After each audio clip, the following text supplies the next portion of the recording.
You're listening to a Canadian Movie Crew production.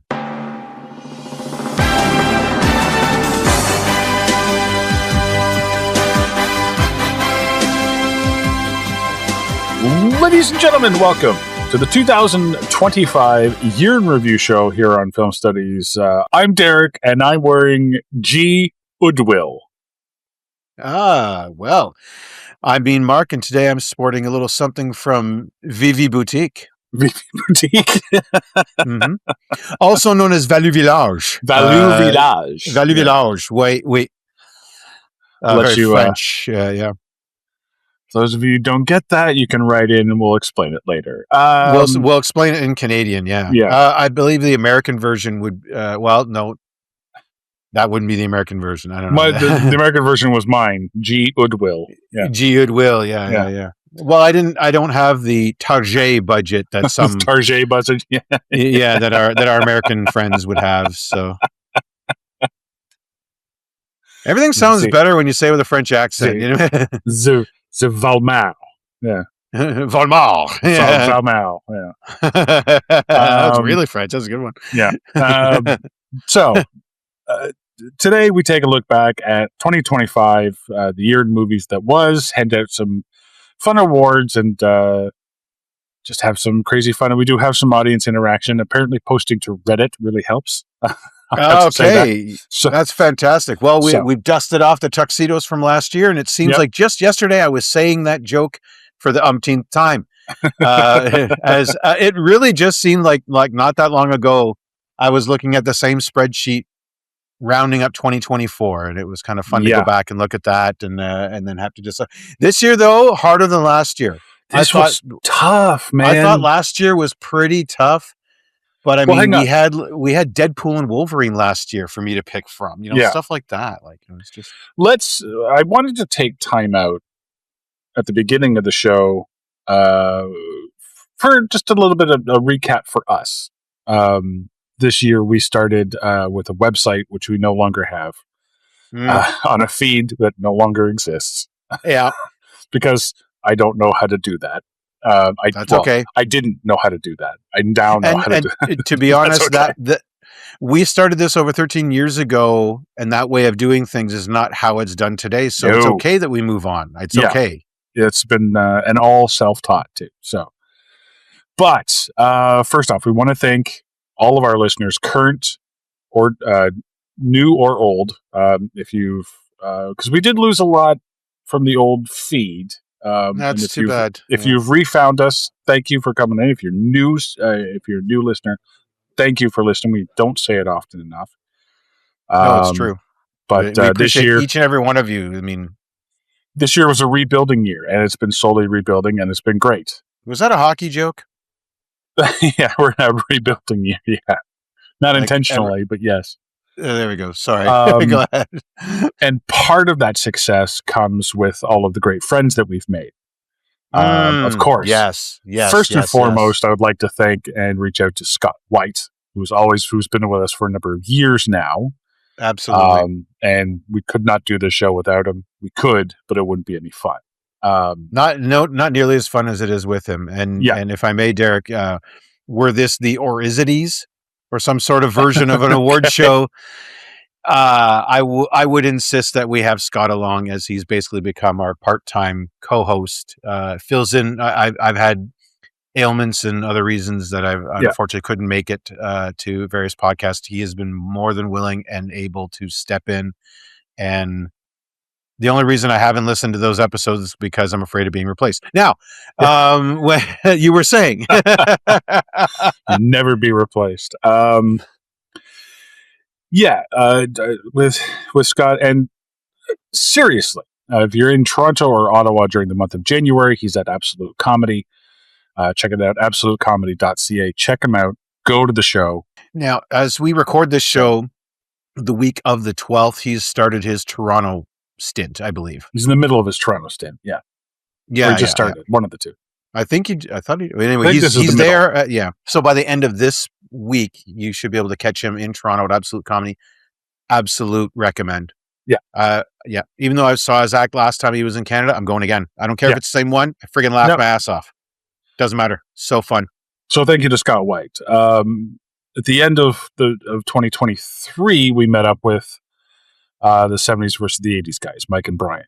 Yep. And they have done more with us. We've done more with them. So happy to have their friendship and their sort of partnership adding so much. I learned this year that doing this show is no fun without you, Mark. Okay. And it's even more fun when it's you and I and someone else. So, that all started with 70s versus the 80s and bringing them on with Scott White, and then through 70s versus the 80s guys, Mark and Brian, we met Gasper and Kevin. And we did a couple of really great shows with them, with Slacks, and then we came on their show and did Stuck Between Stations in the Or Is It style.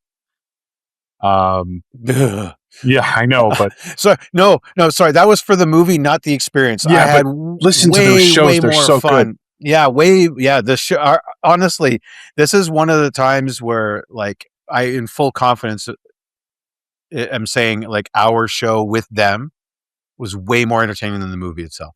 Yeah. Like, if I could get in my DeLorean right now and pop back to like a year ago, I would tell me about this and say, no, dude. I brought the recording from the future. This is how much fun you're going to have. Just listen to this and then say this stuff again. Don't bother watching the movie. It sucked. Like, it was horrible. Yeah. You hated it, but and then finally we got to meet and hang out with the guys, Brad Giff and Pete from the Pop Culture Yearbook, our recent friends, but also fantastic guys. Oh yeah, I love those guys. A great show, and they've contributed to a couple of great shows for us. Number one, Thanksgiving, and also all of them have really helped us do what I feel are some of our best shows, which is the Well Actually Tournament of Champions. Yes, absolutely. God, those are so much fun to listen to. And I hope they were so much fun to come up with, Derek, because I know, like, you worked so hard on those. And let me take a moment up front to thank you for all the here's what Derek's done in the last year. Not only did he spearhead finding our new friends, put together a Facebook chat group that we share. We can bounce ideas off of each other, get creative or get silly, either or. I love, and what this really brought for me, you and I have been kind of out here on our own. I mean, not completely. We've had our guests come in and out and stuff like that. But as far as other podcasts go, so now, thanks to you, we're now connected with on a more regular basis with people who are doing the same thing we are. Yeah, just learning on your own, just doing it. We're not professionally trained or schooled in any way in terms of like broadcast or anything like that. But although it was something I always thought about getting into, but anyway, I've never took any professional training. Surprise. But just being able to collaborate and commiserate and just bounce ideas. Collaborate and listen. Exactly. Yeah, exactly. Stop, collaborate, and listen. Honestly, thank you, Vanilla Ice. That's been the experience. Yeah. No, and it's been a lot of fun. Yeah, and you put together this our awards show, celebrating our 300th episode of Or Is It? We've gotten 300 of those. And listen, this show is our 391st film studies episode. So almost maybe 400. For 400 we do another one.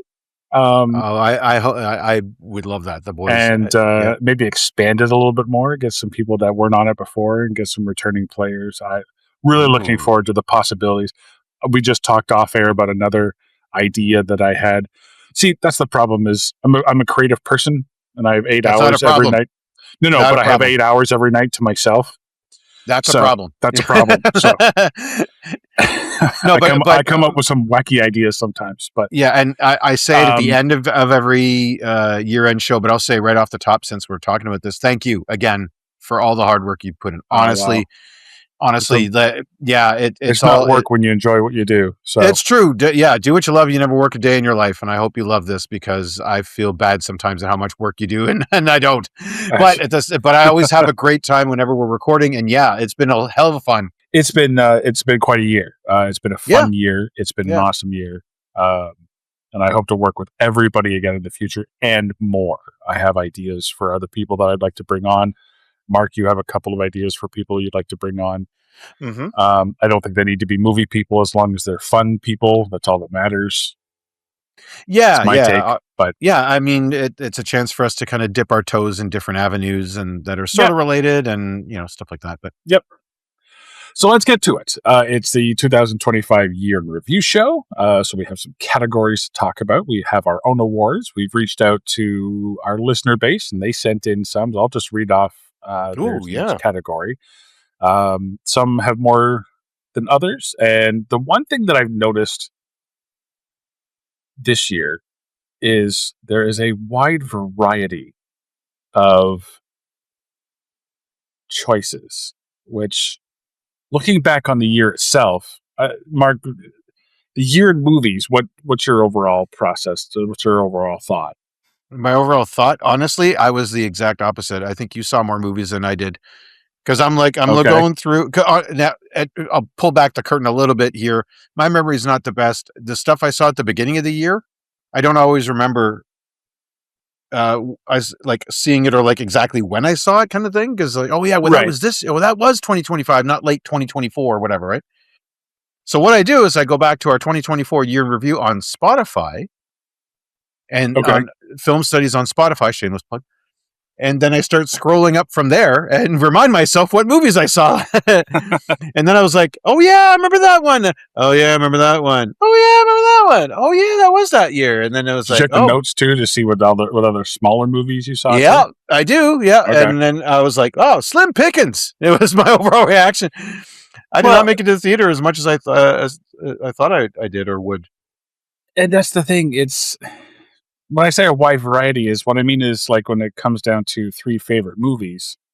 When I looked at the audience picks, there's tons, and they all have different picks, Mm. right? So it's not like there was one movie that everybody really enjoyed. It's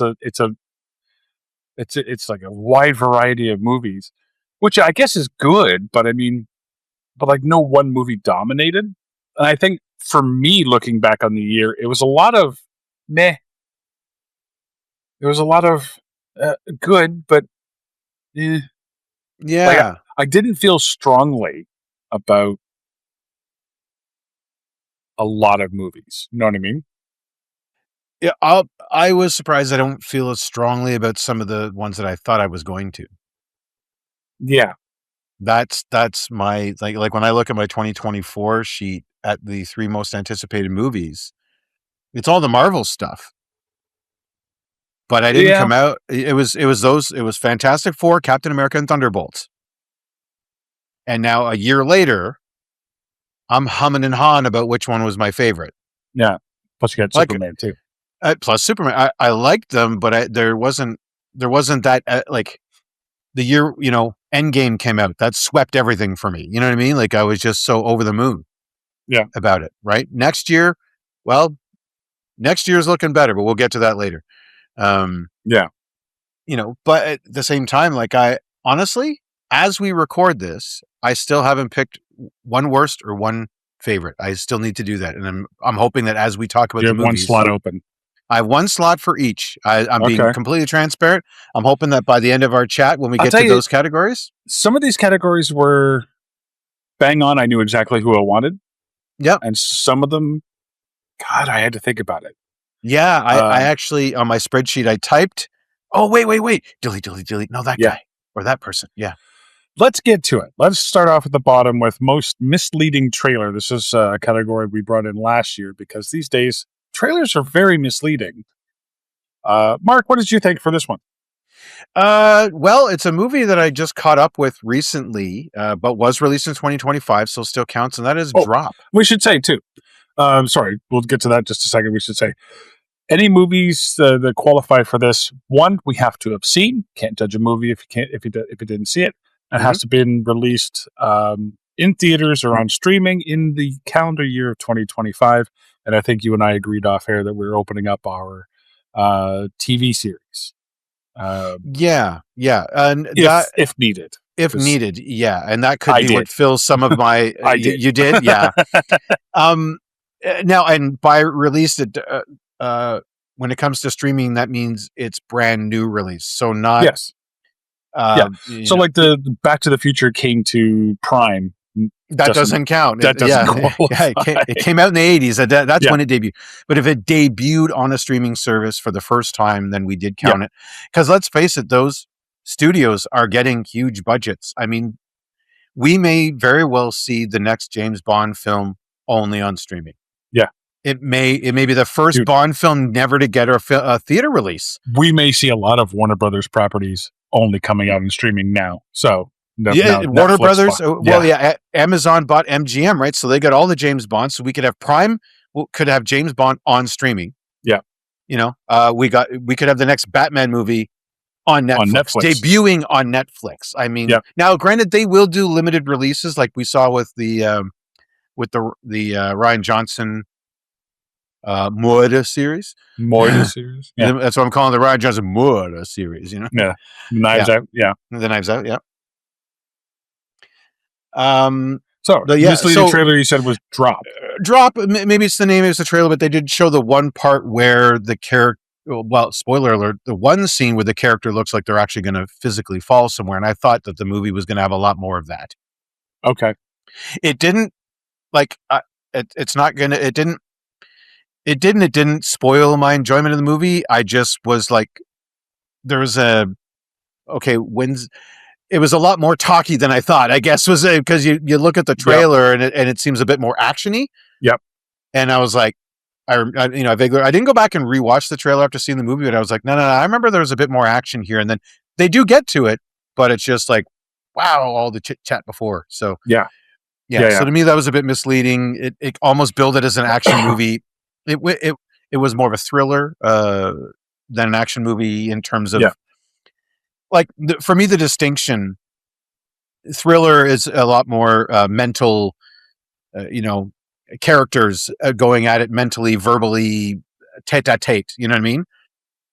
Yes. Versus action could be anything from car chases to falling out of a building to fisticuffs and everything, and all that kind of stuff, gunplay, whatever, right? So while you can have an action thriller and you can have a thriller that's an action movie, they're usually to swing one way or the other. For me, it's just the majority rules. Yeah. Like John Wick has some tense moments, but it is an action movie through and through because he's just punching, kicking, and shooting 99% of that movie. So, and he says very little. So to call it just a pure thriller, I wouldn't. But anyway, that's just my little distinction. How about you? Well, I just want to go to the. We're going to list all the ones that we got from the responses that we got. And these, I'll just do these. I've arranged all of these in alphabetical order. So anything from the audience is in alphabetical order. Big, Bold, Beautiful Journey, which was Colin Farrell and Margot Robbie. Oh. Captain America Brave New World. And they said Fackham Hall as well. I saw Fackham Hall was misleading? I don't agree, but they did, so... I didn't see the trailer for it. I did see the movie, but I did see the trailer. I don't remember it being misleading, but perhaps they saw something in it that I didn't. But that's totally fine. That's what the show is about. That's what we asked you for. For me, I picked Mickey 17. Oh, because Mickey 17's trailer, the whole gimmick of that movie is that Robert Pattinson dies and comes back, dies and comes back, dies and comes back. And then one time he doesn't die, but his clone is still remade. And I thought going into that movie it was going to be a clash of those two, which it kind of is, but it's not wholly that. There's also a side plot of drug dealing. Then there's the goofy president character from Mark Ruffalo's character, played by Mark Ruffalo, and everything. And it gets like really political at points, and that really wasn't the movie that I signed up for based on the trailer. Okay, so see, I'll politely disagree. Only that I found it sort of set up the basic premise of the movie, but Oh, didn't give away too much. So there was some of that was still left to reveal. I absolutely agree, but I expected more of, like, it was a whole planet. It was a whole thing of, the humans are trying to invade this planet and they don't want to be there, so they're hunting these animals for sport or for the blood, which is delicious apparently. Mm. None of that's in the trailer. The political intrigue is none of that's in the trailer. I really thought it would be more of a mano a mano between the two Mickeys, Yeah. Okay. which it really wasn't. There was a love triangle in there, Sure. but I don't know. This one was tough because not a lot of trailers, I don't think, misled me much. Um, but that one I thought really was, off. But Okay. let's go to favorite action movie. And for this one, I used my TV card. Yeah. I Okay. should say action movies from our audience: Bad Guys 2, F1, Jurassic Park Rebirth, and One Battle After Another. For me, it was Twisted Metal Season 2, Oh yeah. because there was a lot of great car chases, a lot of great action in that. And when I looked at the movies that I saw, a lot of action, but nothing really stood out to me. But I think Twisted Metal really stuck out for me. I really enjoyed Twisted Metal Season 2. I thought it was really good. Eventually, once it gets into the actual action of it, once they get to the tournament, that's when Right. a lot of the fun really starts. So for me, it's Twisted Metal Season 2. Twisted Metal Season 2. Okay. So I used my streaming card. Okay. And don't get me wrong, I love that Twisted Metal. You're right. Season 2 is really where things kick off, and you get a lot of the fun stuff for sure. But for me, the action movie for me, Nobody 2. Yep. I'm using my streaming card. It debuted on streaming. It's Well, this was a unfortunate movie that, too. but it was It was a streaming movie, I guess. it was a streaming movie. Yeah. The first one impressed me with just the how much punishment Bob Odenkirk's character can take, and they didn't fail to deliver this time. And again, just the more of that inventive using of the environment and stuff like that Yep. to overcome the odds of one man against an army type stuff in some fun creative ways. There's another movie coming up that I typed it in first, but then deleted it, and I'll Okay. get to that later. Okay. But yeah, for me it was Nobody 2 this year for That was a fun one. With an honorable mention to Twisted Metal, for sure. The I would car put scenes were fantastic. an honorable mention to Novocaine, Novocaine. where Okay, he that's where he that's the couldn't one feel that. pain. Oh, Yep, okay. I didn't that's want the to, one. No, and but you're heading down the right road, and it's for that same reason. The action is it's not like, don't get me wrong, I'm not getting bored of your traditional punchy kicky action movies, but I do yeah, really enjoy when you can bring the environment in creative ways. yeah, It sets, you know what I mean? Like, not everyone is Jackie Chan, Bruce Lee, you know what I mean? Friggin' level. So, or Donnie Yen, to make a more, yeah, modern comparison. So when Jack Quaid's in an action movie, okay, if they want to use a deep fryer as part of their action movie, then yeah, that's going to set you apart from what Donnie Yen's doing masterfully over here. yeah. Which, nothing wrong with what Donnie's Agreed. doing. He's an amazing, he's amazing at it. Jack Quaid maybe didn't train all his life. You know what I mean? Yeah. Like, Yeah. so same with Bob Odenkirk.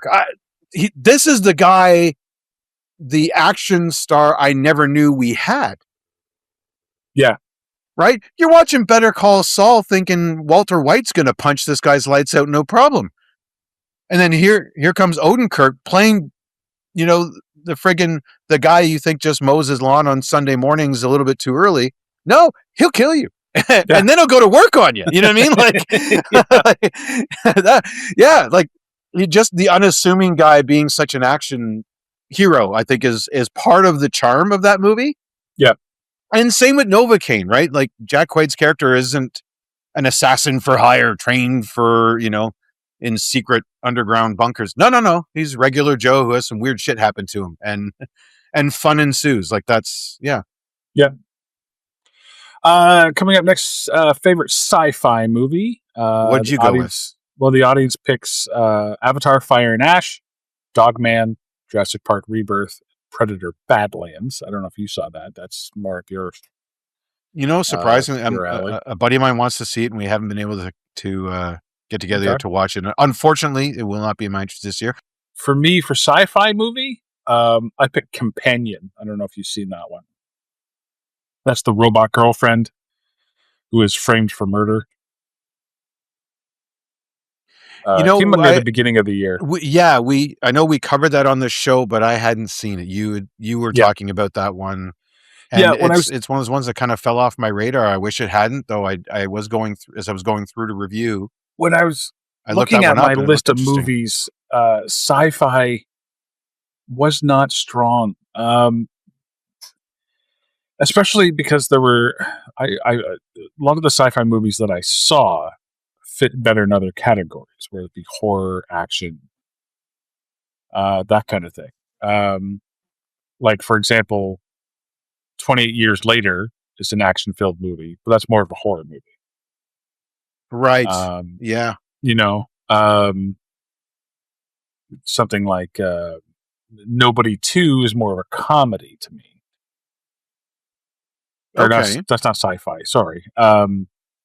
Something like Megan 2.0. It's not going to win because it wasn't a good movie. So exactly. A lot of the sci-fi movies I watched were either not good or not really sci-fi or not mainly sci-fi. So I went with Companion, which I did enjoy. Companion was a good movie.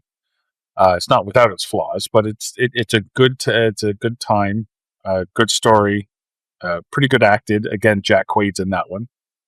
Yes, and with a robot that and with the ideas of the robotics and the AI and everything like that, I like what they did with it, and that's why it won. That's why it wins for me. So, how about you? For me, actually, honestly, I gave it to Mickey 17. Okay. Yeah. The uniqueness of the premise, this idea of the cloning, someone signing up to go in and do dangerous work, knowing that they'll A, most likely die, and B, when they do, will have to give permission to be cloned again to keep working. And that's right out of science fiction writing. I'm sure there's probably someone wrote a short story very much like it. I think this is based on a novel or a novella or something like that. I think so. At least the premise, comes from science fiction writing, which they're crazy. And I'm saying this in a year. Well, luckily it's sci-fi movie because there was Star Wars this year, but as a TV show. So, yeah. And, well, you could, like I said, I use Twisted Metal season 2 for my action movie. So, oh well, if that's the case, then Andor. Okay. But you know what? I put Mickey 17 because I'm going to stick to the movie side of it this time. Just I was like, well, that's no fair. There's something Star Wars in there. Don't worry, we'll get to that. I'm sure we will. Yeah. But at the same time, as far as straight up movies go, it carried. Well, let's put it this way: since the trailer came out in 2024, carried some anticipation with it. My sister and I were both excited to see it. Again, just based on the premise alone, I don't think it failed to deliver. And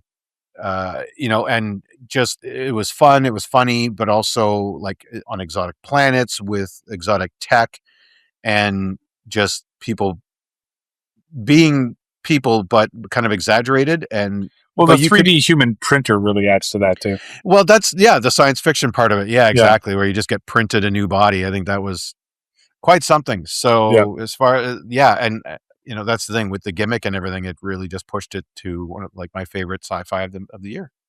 Okay. Favorite drama movie will go to next. Our audience picked Downton Abbey finale, Jay Kelly and Marty Supreme, which is the ping pong underground movie. Oh, jeez, that is winning awards. I don't get it, but I haven't seen it, so I can't really saying much That's about fair. That's it. fair. What's your thoughts on drama? You see For any? Yes. well, I picked I picked the one that I thought would have run away with this category. That would be Wake Up Dead Man. Okay.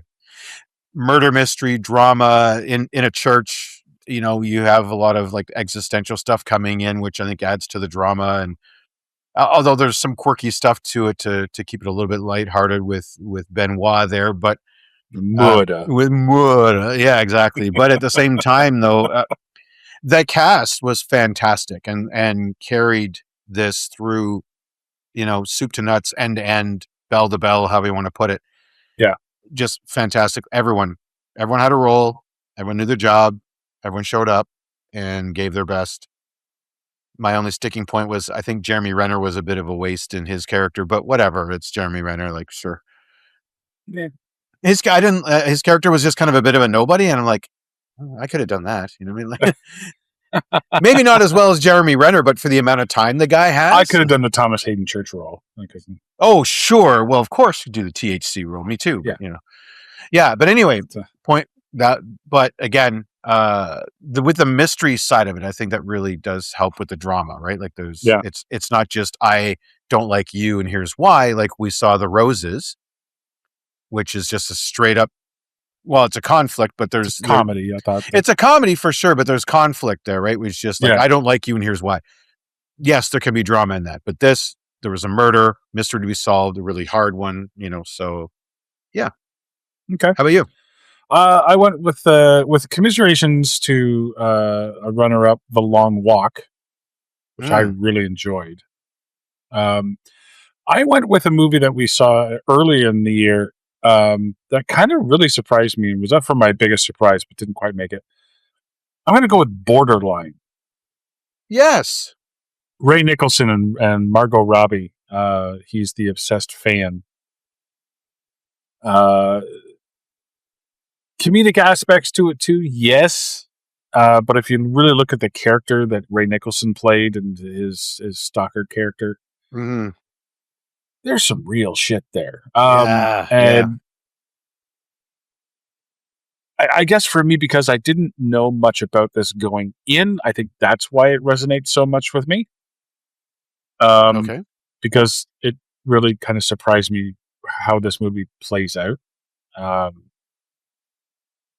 And it's definitely one I recommend. Borderline. It was good. It was only released, I think, on streaming. It came out on Prime, I think it was. I believe so. I remember when you brought this one. It came in under the radar. So it did, and same when you brought it to the show here and recommended it. I was kind of happy that I had a Prime membership because I knew nothing about it and wasn't ready to spend theater money yet. Right? Yeah. Early in the year, you don't know. It's not the summer blockbusters yet, and you know, I mean, don't get me wrong. It's is it Samara Weaving or Margot Robbie? Oh, sorry, Samara Weaving. You're right. They're almost the same woman. You know what I mean? Like both Australian. Yeah. Samara missed all the, you know, missed getting Harley Quinn by a couple of years. I think. Yeah, probably. You know what I mean? Yeah, something like that. Yeah, probably. They are now showing up for the same stuff now. I bet you they were. Yep. Yeah. So, like, sci-fi's right up your alley. This one's right up mine. Favorite horror movie? Then please, by all means. Audience picks only 2 movies: Predator, Badlands, and then 2 people picked Weapons. And that's what I'm going with. I'm going with commiserations to Good Boy. This was a tough choice. Weapons and Good Boy. I did end up seeing Sinners. Yes, Ryan Coogler. Which was, I'll give a sort of mini review here. The first half is really good, and there's a great scene that I really liked. I'll call it the dance scene. If you've seen it, you know what I'm talking about, where they very artistically show the history of black music. Oh, interesting. And it's really interesting. It kind of breaks the wall of the movie, but it's done in such an interesting way. I was actually really impressed with it. Unfortunately, by the time the villain comes in, with how the movie plays out, to me, it gets a little goofy. Interesting. A tad goofy, not stupid, but it gets a tad weird. So I didn't really consider that for this category. But for me, Weapons was the one. And I knew that would be because that's the one that inspired me to try to do a podcast on my own because I had to talk about it. I had to get this out. I had to get this out of my brain and out there into the world. I had to start a conversation on it. It created a very unique podcast for us because it was split into two because I did one and then you did one. And I think I like the idea and the tone of the movie. I like the way it was presented with the different points of view, revealing just a little bit more in each one. I think especially with Amy Madigan as the evil clown aunt, that was really unique. It was really unique, which is something I always like in my horror movies. So that's why I picked Weapons.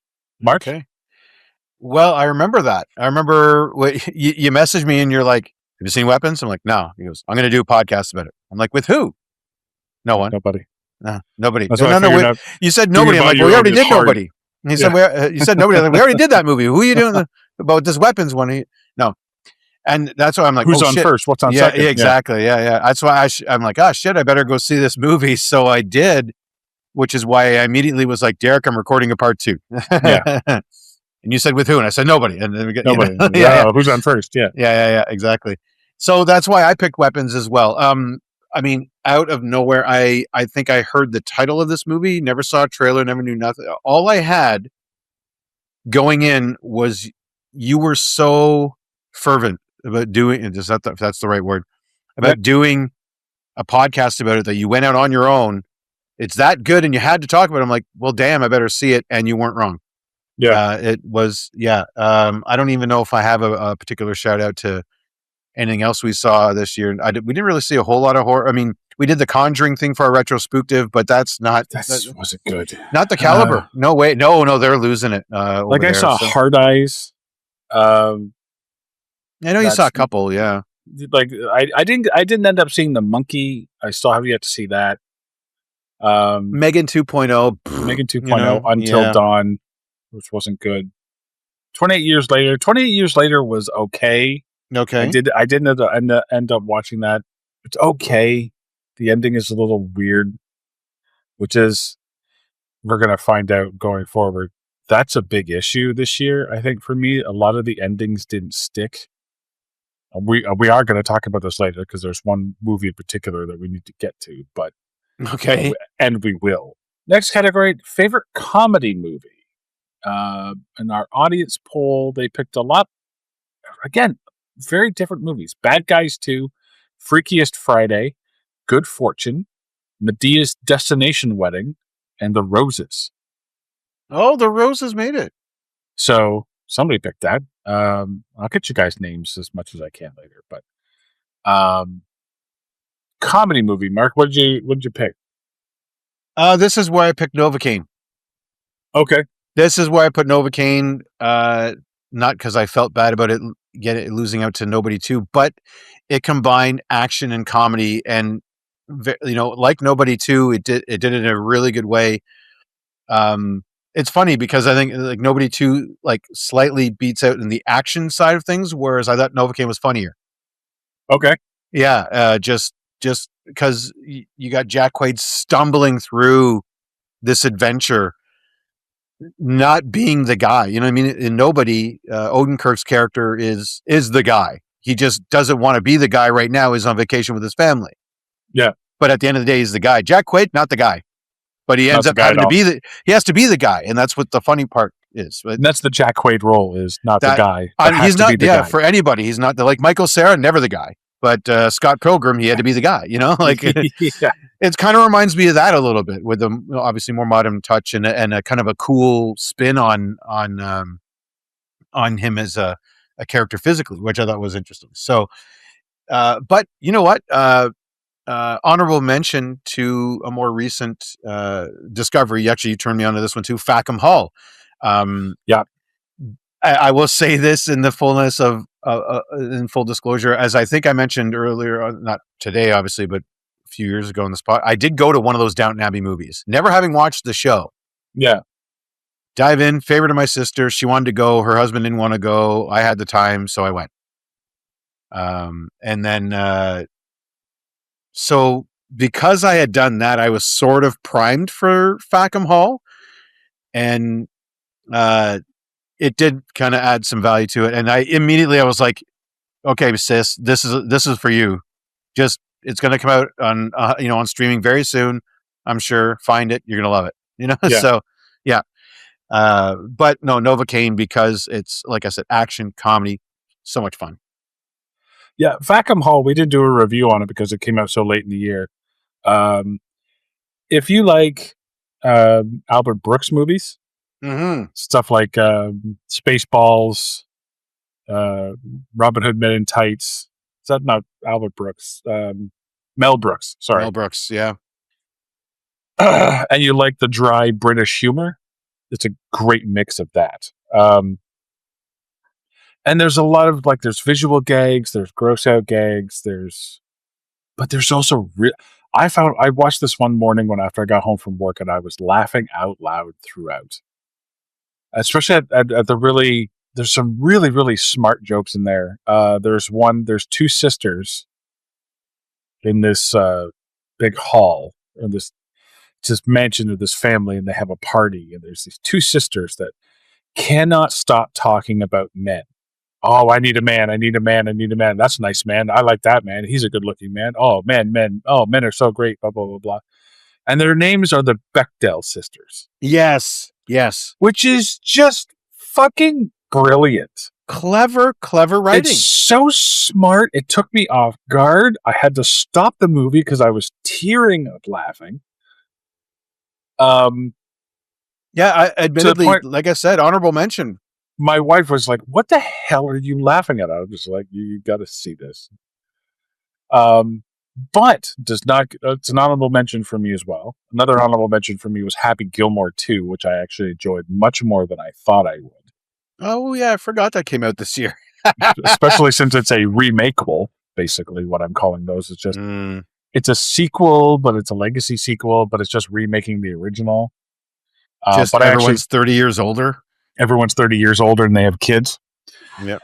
Who play the same roles the other ones. I actually enjoyed that one almost as much as the original because it genuinely is funnier. But for me, the winner for this was The Naked Gun. Yes. Really enjoyed that one. I did not expect it to be that good. I really didn't. And it was very funny. All types of jokes for all different types of people. Doesn't matter what you're into. Comedy is so hard. I've always said that for Best Picture at the Oscars, there should be more comedy movies because comedy's harder than drama. Everyone knows what's sad. A crying puppy is sad. Killing a dead kid is sad. Watching the news is sad. Watching the news is sad. A dying grandparent is sad. Mm-hmm. But not everyone finds the same stuff funny. So if you find a movie that makes the majority of their audience laugh, that's harder to do. Yeah. Now, I can't speak for Naked Gun, but for me, this was the funniest movie I watched all year, with a close second to Fackham Hall, because I laughed probably just as much. But with Naked Gun, I think it has a wider appeal. And just at some of it was just it was so fun to watch too. So yeah, for that reason, I go with Naked Gun. Okay. Next is favorite superhero movie, and only two came in. Only two movies recognized by our fans: Fantastic Four, First Steps, and Two People for Superman. So, which one of those did you pick, Mark? I believe I went first last time. Did I? Or did you? That's right. Yes. So I picked mine. I did Fantastic Four, First Steps, and I'll get to that later as to why. But looking Brave New World, God, I don't even remember. I remember it being confusing with all the different plots going on. Thunderbolts, I remember just being depressed about because they're going through all kinds of trauma, Yeah. which is fine if you want to make that movie, but I mean, good lord, what a depressing movie that was. Superman was fun and light, but like I said on the review, too much political shit in there. You know what I mean? For me, and there was enough. There was enough in that movie that I was eh, like the he can't fly, and then Pretty much, yeah. pretty much. But yeah, so Fantastic Four, I really did enjoy. I thought it was smart. I thought it was there's another aspect to it, but I'll get to that later. For a lot of reasons we'll talk about later. Fantastic Four First Steps. Okay. And that was my pick as well. Fantastic Four First Steps. Thunderbolts, like you said, like the whole mental thing. I think bringing Sentry in to the MCU this early, and it doesn't seem like it's early because we're like 20,000 movies in. But Yeah. being as he's their answer to Superman, but they just gave him like this mental complex. It's a tough character to have. We've already seen touches of that with Captain Marvel, the all powerful character. Yes. It's not always the best. I mean, I mean, it can be. Like, don't get me wrong. You know who They're I tough like? to write for. Okay, so like Hulk and Thor are basically all powerful characters, but they put stuff in their way that makes them struggle, be it a relationship or just big monster. You know what I mean? Like, Yeah. but Sentry, holy smokes, like not a care in the world.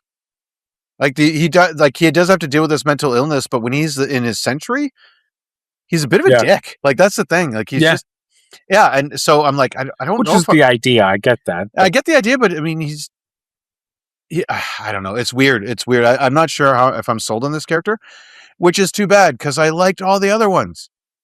White Widow, Red Guardian. You got the Winter Soldier. I mean, even Ghost. Sure, like just going into that, I was like, I'm digging this cast. It's like it's the other guys of Marvel, and that's kind of what Thunderbolts ended up being. That's not. I mean, it's not even based on the original concept, which we covered that during the show. Yeah. So it was good, but it didn't make my favorite because there was a few problems with it. But loved Julia Louis-Dreyfus though; she was fantastic as Val. You got Captain America. Yep, you get the political stuff. Harrison Ford too as Thunderbolt Ross, fantastic. But I was like, really? It's not memorable. Well, the only memorable part was like, well, fuck, Captain America can beat up the Hulk. I don't really like, not no. The Red Hulk, anyway. I mean, it's Red Hulk, but at the same time, like, oh, okay. I guess with some vibranium help, but anyway, yeah, it got rewritten to death, so it didn't really help. Although, again, though, I liked bringing back the leader. I thought that was a great nod to the original Incredible Hulk in 2008. Yeah, I kind of got really lost on that. I totally forgot about that character. I didn't know who he was until they explained it. Superman, well, if you want to watch your hero get the shit kicked out of him for an hour and a half or so, then sure, go ahead, sign up, and get upstaged by Green Lantern and his dog. I've kind of soured a little bit on the movie. Like I liked it. Okay. I liked it for some parts. Like don't get me wrong, I love dogs. So that was fun. He's not a good boy. He's not a good boy. No, and then and like I said, it gets tough watching your hero get like. I don't watch that Invincible series because they just beat the shit out of the heroes all the time. Like, I don't want them to be entirely invincible, but if I like them, I don't want to see him just get beat up all the time. Like I'm supposed to like this guy, and I'm like, oh, now I can watch the X-Men for that. I pity Superman. That's weird. I shouldn't have to pity Superman. Like I should be looking up to this guy, but oh man, like get the bully off of him. Holy shit. So Fantastic Four though, great visual on Galactus. You got the team. You got they felt like a team they upstage their earlier counterparts because Johnny Storm actually is useful, in this one. Yeah. So, ta-da! It's not, it's not, it's not just Chris Evans cracking wise. It's some fun. So, yeah, Fantastic Four, first steps, my favorite superhero movie of the year. Now we are headed into some interesting stuff coming up in this year, which we'll get to And later. we'll get to that later for sure. Yeah, let's just sit there. Put this way, the bar's been lowered a little bit overall.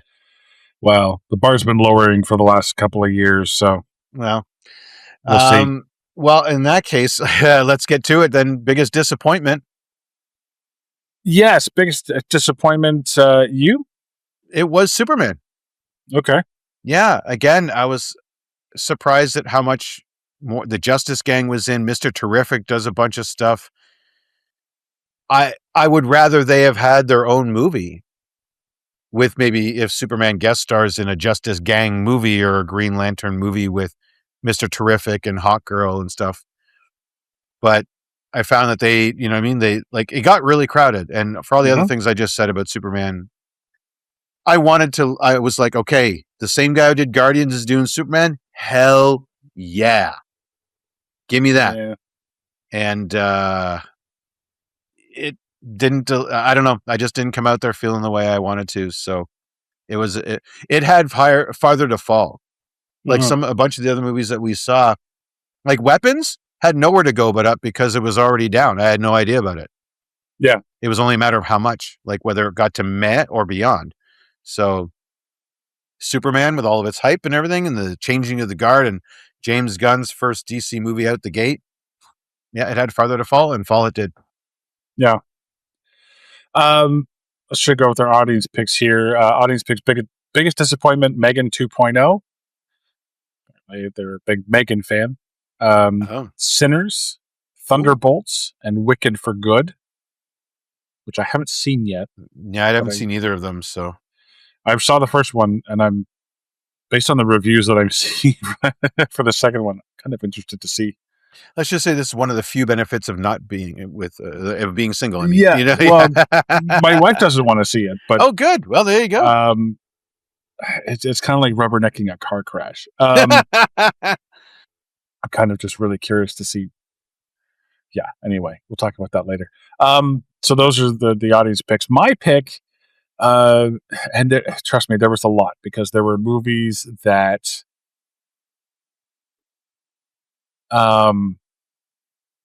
just like didn't stick the landing, didn't live up to the hype. But for me, it was one that pissed me off because I was loving it right up until the last 10 minutes. That's Begonia. Oh. Here's the thing. Great acting. I think we talked about it on the last show. Great acting, great performances, wonderful story, perfectly written.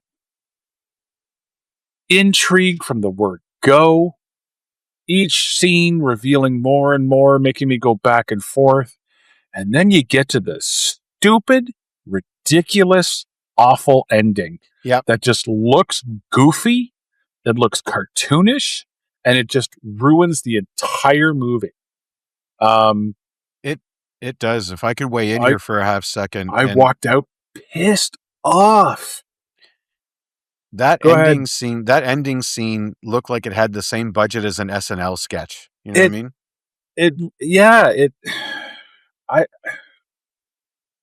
If they had ended it if they'd ended it in the ambulance, I'll say that. If they ended it in the ambulance, hands down would have been my favorite movie of the year. Yeah, I agree. And now it would have been my favorite drama. Fucking close. Yeah, it would have been my favorite drama, but it couldn't hold it. It couldn't stick the landing like Wake Up Dead Man did. Like stick the landing. It doesn't even stick the landing. It breaks both legs and it lands. Like if you've seen the movie and you know it, that last ending, that ending that's going to be one that I remember for years, but for all the wrong reasons. And the problem was I spent 2 hours enjoying that movie. I was loving it. Yeah. It was great. was fantastic. It was better than a lot of movies I'd seen in the last 3 or 4 years. Mm-hmm. And then that fucking ending. Yep. Agreed. You know what? Actually, you know what? Holy smokes! I might strip an award here. Let's put it this way: that ending was so bad, I wanted to forget about that movie. Mm-hmm. But I kind of wanted to, yeah. I've done this before in the show. I'm calling the audible. I'm doing it. Superman was not that big of a letdown. Superman was not that bad. Superman had a bit more charm. It had the dog. It had we got a sneak preview of Supergirl. We got I think a pretty good Lex Luthor too. Potential for a good Lex Luthor. Yeah. But anyway, it did not have that disappointing ending. Like, yes. Yeah, but you're right. You're right. Ladies and gentlemen, Superman, with the cast of Superman, please return the Mean Mark Most Disappointing Award. We have our Mean Mark audible of the show of the year. This was the get the envelope. And what was it that one year they read the moonlighting thing where they read the Moonlight La La Land? Yeah. La La Land. Yeah, they read out the wrong name. Yeah. Begonia, you actually won. Yeah, sorry, Begonia. Yeah, you're right which is weird because that's also Emma Stone. She was involved in that because she was in La La Land. Oh, girl, Emma Stone too. What a waste. Her and Jesse Plemons. Jesse Plemons fantastic. Fantastic. Yeah. You want an American villain? Like, he's honestly Philip Seymour Hoffman, and I say this with all due respect, and I'm trying to be complimentary on both sides. You went way too early, but Jesse's got you. I think I honestly like he's fitting in. This could have been a Philip Seymour Hoffman. Counter to that, your biggest surprise, audience picks Eddington. Everything's Going to Be Okay. Monster in the Family, the Stacey Kennedy story. Superman. Wow. And The Housemaid, which I haven't seen, but that's Sydney Sweeney and who cares? Yeah, well, it's what I call the eyeball movie because they both have distinctive eyes. Amanda Seyfried, yes. Anyway, so biggest surprise mark for me was I kind of tied this movie and for two different reasons. One was The Naked Gun because I really did not expect to love that movie as much. I expected it to be a good time, and I expected it to be funny. I had reservations with Pamela Anderson. Okay. In the movie, when the name produced by Seth MacFarlane came up, that kind of gave me pause. I like Seth MacFarlane, but I don't love everything he's done. You know what I mean? Okay. But he's surprised me in the past. A Million Ways to Die in the West was surprisingly funny. You know, again, nothing to write home about. But I walked out of I finished that movie and it was I had a great time. The other movie that ties with that is Good Boy. Oh yeah. Because a horror movie from the POV of the dog with very little music, very little talking. I did not expect to hold my attention that as it did, and I did not expect it to be that good. Yeah. Is it perfect? No. But there were times where I felt scared for a dog. And I genuinely feared for his well-being. Yeah, me too. I have never had that experience. I've always said, and I'm going to get to this later, but I've always said I want something new. This was something new. Not only was it new, but it was good. Really good. Great even. And so that really surprised me as to how good it could have been. So that's mine. Yeah. I'll tie it. You had make me pick one. I'm picking Good Boy, but I was just as surprised by Naked Gun. Fair enough. Well, and yeah, and I can see why you might edge to Good Boy because it is new. That would probably be that added to your enjoyment. And I've got Good Boy definitely a runner up for me, because of everything you just said. I mean, the humans were the weak part of that. You know, Yeah, yeah, and they weren't even, and they're faceless too. pretty much. Yeah, exactly. Yeah. For me, though, the biggest surprise was weapons. Okay. Yeah, I mean, like I said, knew nothing about it, but when you were like, "I'm going to do a podcast with or without you about this," No. okay, that spurred me to check it out. And oh, this is why. Like you would think that lead up would mean that I wouldn't be surprised how good it was. Mm-hmm. Doesn't necessarily mean that, because I'm just agreeing with you. It was that fantastic. Yeah. You know, I'm not saying it's like the absolute best different movie too. of all time, but yes, the set time stages that they use and everything like that, the timing of it all does lend a new angle on an old type of story, like a mystery type thing. Then seeing it through these individual points of view was a great way to come at it. And because you can compress the time, like the events take place between here and here, but we keep rewinding the clock. So for us, and that's cool, but we don't always get that different point of view on certain events. Yes. Right? Like, we didn't get Superman also, the events of Superman also through Crypto's eyes. You know what I mean? Like we didn't get to see what Crypto was seeing, or whatever, just to bring that back. But that's what made it I was like, again, knowing nothing about it, I was pleasantly surprised at how much I enjoyed the movie. So cool. Yeah.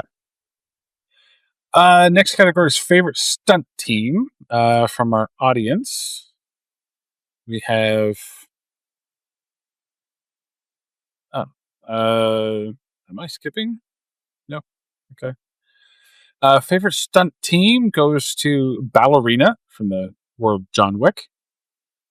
Jackie Chan, he made a movie this year. Oh, Jumpins, that would have been really good. I missed that. Oh man. Jackie Chan, The Shadow's Edge. Ooh. Totally missed that one. Yeah. Mission Impossible: Final Reckoning, Now You See Me, Now You Don't, Police Story, and Superman. Mark, what did you take for favorite stunt team? None of those. Me too. Surprisingly, I mean, for me, there was also the aforementioned Nobody 2, Novocaine. One that I really liked was Playdate. Kevin James and Alan Richardson. Richardson, yeah. Ritson. It's not Richardson. There's like Ritchson, I think is how you spell Richardson. Yeah. Richardson, yeah. Yeah. They had some really interesting stunt driving in it, which I thought was cool. Like in like soccer mom minivan stuff, which I think was which you don't see every day. There was now I hadn't seen Ballerina or Predator, to be fair, but one that stood out for me was F1. I was going to say F1. Yes, yeah. I recently caught up with that one in lieu of this show coming up, and so I made sure to see it. Knowing Brad Pitt and some of the other cast members did a lot of their own driving. Okay. Imagine you're nobody's stunt guy, and you now have to race or make it look like you're racing near Brad and pretend to not like and almost hit and race alongside Brad fucking Pitt. Yeah. And not kill him. And not kill Brad fucking Pitt. You know what I mean? Like, do you want to be that guy? Do you want to be that guy? No. Which is why once I heard that, like, because they could have easily put him in the volume in a race car seat. You know what I mean? You know what the volume is? Lucasfilm developed the volume. It's basically, it's like having a computer back screen, but it's dynamic. And so they have it hooked up to an Unreal Engine, basically a computer gaming engine, like a really high powered one. And so you can have almost like more than 180 degrees, and it'll shift the landscape. If you see it being set up, it's crazy. These TVs look like they're all on different angles, but the math has all been done. So what they're projecting, like when you watch The Mandalorian, they're not actually out in the desert a lot of the time. For example, I figured that. But it's not a matte painting like they used to do either.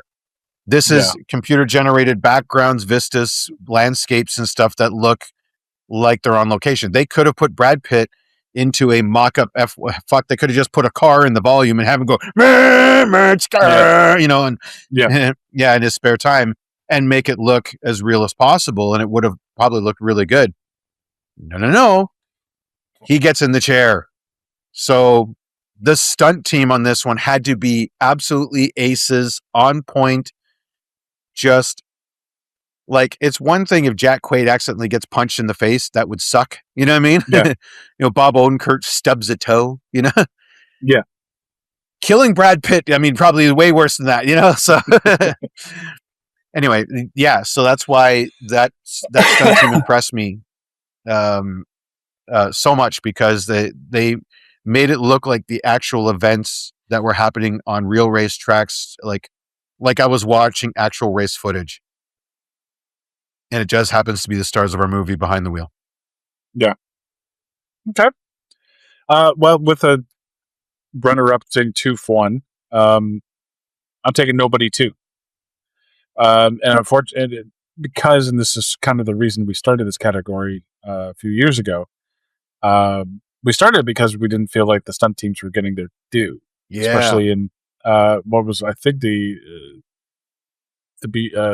catalyst for this one was Captain America, Winter Soldier. Yeah. Who had that stairwell fight scene that, unfortunately, due to shaky cam and the quick cuts, the stunts were lost. And I really feel like in this movie, that's the case. There's a lot of hand-to-hand fighting. There's a lot of physical, non-CGI stunts. Yeah. Yep. Agreed. Like, I thought about Fantastic Four, but the majority of those stunts were CGI. Yep. Right? So a lot of that action is CGI. Superman, same thing. Anthony Mackie against a tennis ball, really, and it wasn't Harrison Ford hulked out. Exactly. I mean? So when I look at the action movies that I saw, you have to really take a look at the actual stunts. Stunts in Nobody are actual hand-to-hand combat. They're hand-to-hand. No, they're stunt fights, which, okay, they have to be. But I really thought that the stunt team was done a little dirty in some scenes because of the quick cutting, because of the camera work, because of the the shaky cam, that kind of thing. So I'm giving it to them. But yeah, F1 definitely, definitely right up there. Had F1 not been around, I think I would have given it to Nobody 2 for all those reasons. The best compliment I can give it is Jackie Chan-esque when we're talking about a stunt team. Yeah, because he's as real as he gets. And these are of the ones we saw.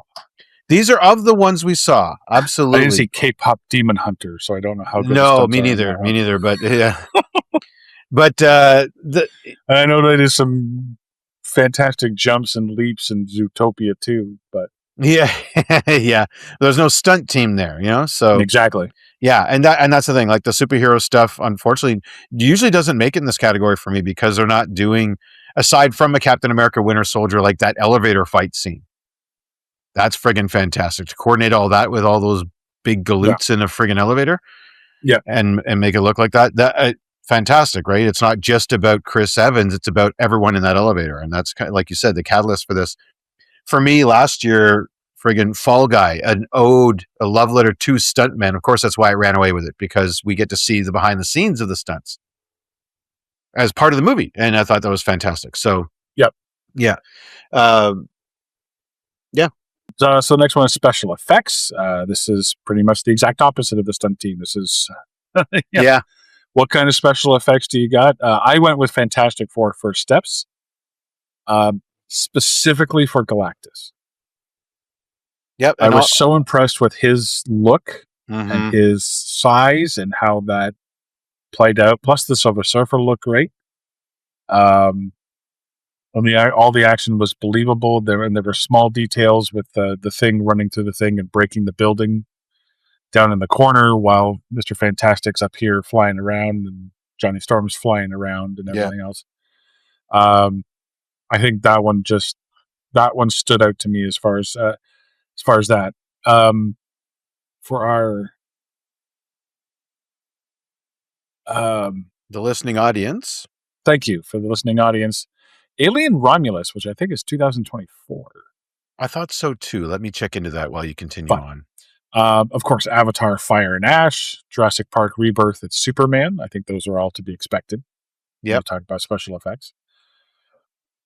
What was? Well, I won't speak for our listener who wrote in Alien Romulus, but if you wanted to sub in Alien Earth, that came out this year. So okay, there you go. Yeah, well, keeping the franchise. You were just a year too late. Well, barely though. I don't think Romulus was that early in the year in 2024, so I could see it.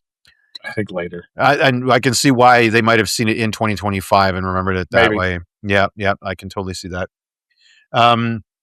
Because that's what happened to me. Actually, I didn't see it till 2025. Yeah, now Disney Plus thinks I have an alien thing. So, you know what? I'll keep this one short and sweet. Special effects, Fantastic Four. Same reason as you, Galactus.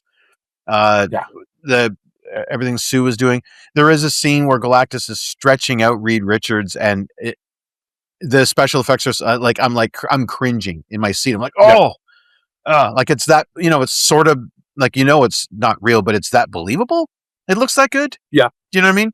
Like you felt, let's say in 2005 when it was Jan Gufford or whatever his name is getting like just stretching out. I was like, it's like a cartoon. It had all the subtlety of fake in that one too. Yeah, it looked like Warner Brothers had stepped in to do some of the animation. But it looked like it was Pedro Pascal being, stretched somehow.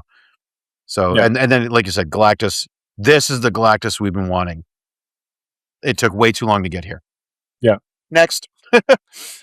Next one is ensemble cast. So this is how well everyone in the movie worked together. Our listener said Downton Abbey, Eddington, Fantastic Four, First Steps, and Wake Up Dead Men, Knives Out 3. Mark, what did you take? I picked Fantastic Four. Okay. Yeah, and part of it was because of how the four were managed, and I hinted at it earlier when I said, "Oh, in this one, Johnny Storm's useful," and that to me, it was the actors as an ensemble really worked well together. You believed the relationships, like you believed Reed and Ben were buddies. You believe the brother-sister relationship with the Storms. And then as characters, everyone had a role. Mm-hmm. Everyone had something to do. And bringing in a new member to the ensemble, which was a complete surprise. I didn't think they were going to go this fast into that.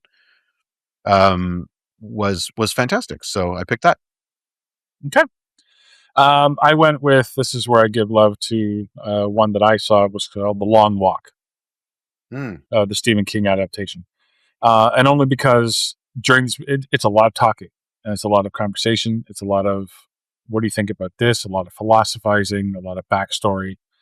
And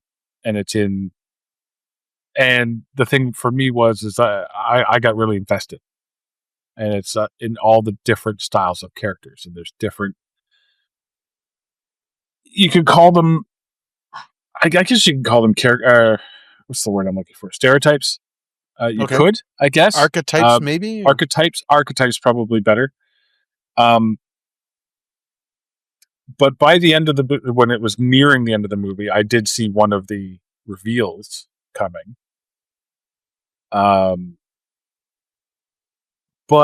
I genuinely didn't know who was going to win. And I thought it was plausible for a number of them to win. And I was interested to see what was going to happen, and I was satisfied with the explanation of the ending that we got, even though it wasn't probably what they were setting up. Like there's a clear, obvious main character, and he doesn't win. Okay. So, but there are several others, interesting characters, funny characters, dramatic characters, sad characters, gross characters or gross things that happen to the characters, and all supported by a surprising, when you figure it out that he is there, performance by Mark Hamill. Mark Hamill's in it? Yes, sir. Woohoo! He plays the villain, and didn't recognize him at first. Took me about half the movie to. I'm like, that's fucking Mark Hamill. That's Mark fucking Hamill. Holy shit! Because he's kind of doing the Joker voice, but not. It's more gruff. Yeah, he can throw it out or pull it back as needed. Yeah. He's actually a really talented voice actor for anyone who didn't know that. Oh yeah, and just that movie is a character movie. It's well written, it's well acted, and for the ensemble, they really work well together. So that's why they got it for me. Coming up next, we have so we get into our individual. Let's do these two first. Let's do favorite villain. Ooh, okay. This is who did our audience pick? Our audience, let me find it here. Favorite villain is Ariana Greenblatt from Fear Street Prom Queen, I assume. Aunt Gladys from Weapons. Colonel Lockjaw, Stephen Lockjaw from One Battle After Another. Lex Luthor from Superman. And here's one, Paubert from Zootopia 2. Oh, he Spoiler. was. Yeah. Oh, I saw Zootopia by the 2. Way. Yeah, me too. Spoiler, by the way. For me, favorite villain was Paul Dewarson, Ray Nicholson from Borderline. Okay. That character,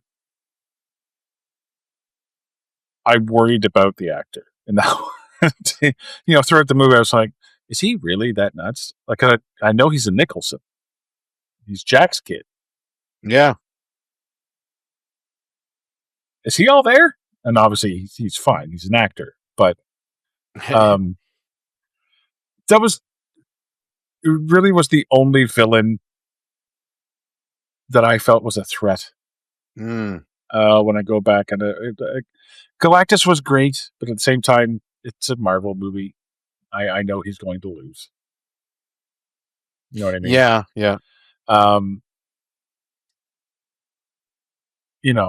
Josh Brolin in Wake Up Dead Man, he dies halfway through, so that's not a threat. Spoiler. The horror movies, I know that they're not going to take Borderline. Well, I knew he was probably going to lose. He does, but God, he was nuts, and I love nuts. Yeah, he was nuts. I love a true psycho, and because they're unpredictable, and that's So I give it to Ray Nicholson as Paul Dewarson. I think is the pronunciation for Borderline. Okay. You? And for me, well, I'm playing my streaming TV card again. This one, I got to give it up. Ben Mendelsohn as director Orson Krennic from Andor Season 2. Now, we know director Krennic from Rogue One. Do we? Yes. You've seen him before. Don't get me wrong. It was 10 years ago. 9 years ago. Almost. It'd be 10 years this Christmas. God. Was that 10 years since Rogue One? It's actually been 10 years since Force Awakens. Rogue One coming out the year later. So this year it's the 10th of Rogue One. Wow. Now, why did I pick this one? Okay, in Rogue One, because I know you remember it so well. Orson Krennic was a dick. Don't get me wrong; he was a great villain, but there comes a point where he's just like a career-minded bureaucrat, just trying to claw ahead up that corporate ladder. This one, we get to see. Ben Mendelsohn gets to take a bit more time. He's not in every episode, but when he's there, fuck if this guy's not evil. Holy shit. There's a scene that he has with one of his own people, and it's downright terrifying. You don't know what's going to happen. Yeah, you don't know if this character is going to make it out of this encounter alive. And it's supposed to be like the equivalent of an HR meeting.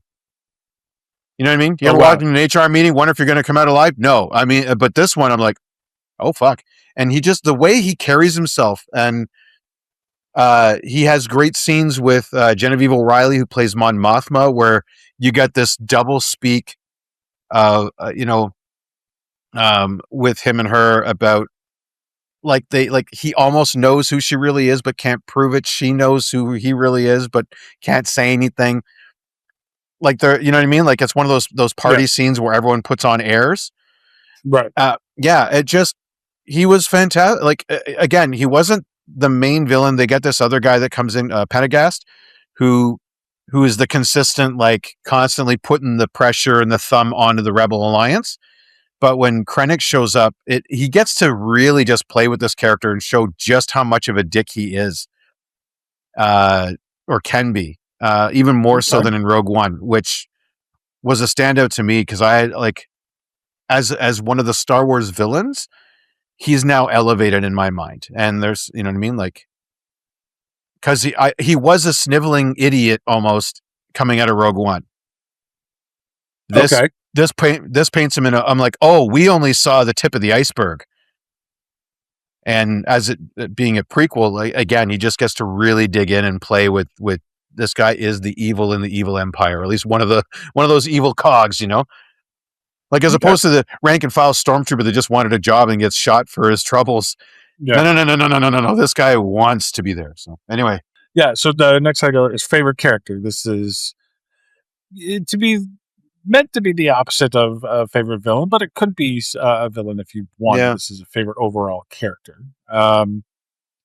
Audience picks were Ben Grimm from Fantastic Four. Oh, nice. Again, Colonel Stephen Lockjaw from One Battle After Another. Nora Borg from Sentimental Value. Never saw it, so I Okay. really don't know. And Stitch Ah, from Lilo and Stitch, the remake. right. What was your favorite character for this year? Sorry to do it again, but I'm pulling the Star Wars card now. It's kind of not. It's fair, but it's not fair. Now this actor's had 2 seasons to really pull this character together, but at the same and while he had like some outstanding stuff in the first season, even just focusing on the seasons 2 stuff, his scenes are fantastic. That's why my favorite character is Luthen Rael from Andor and Andor season Okay. 2. Yeah, just a uh, great.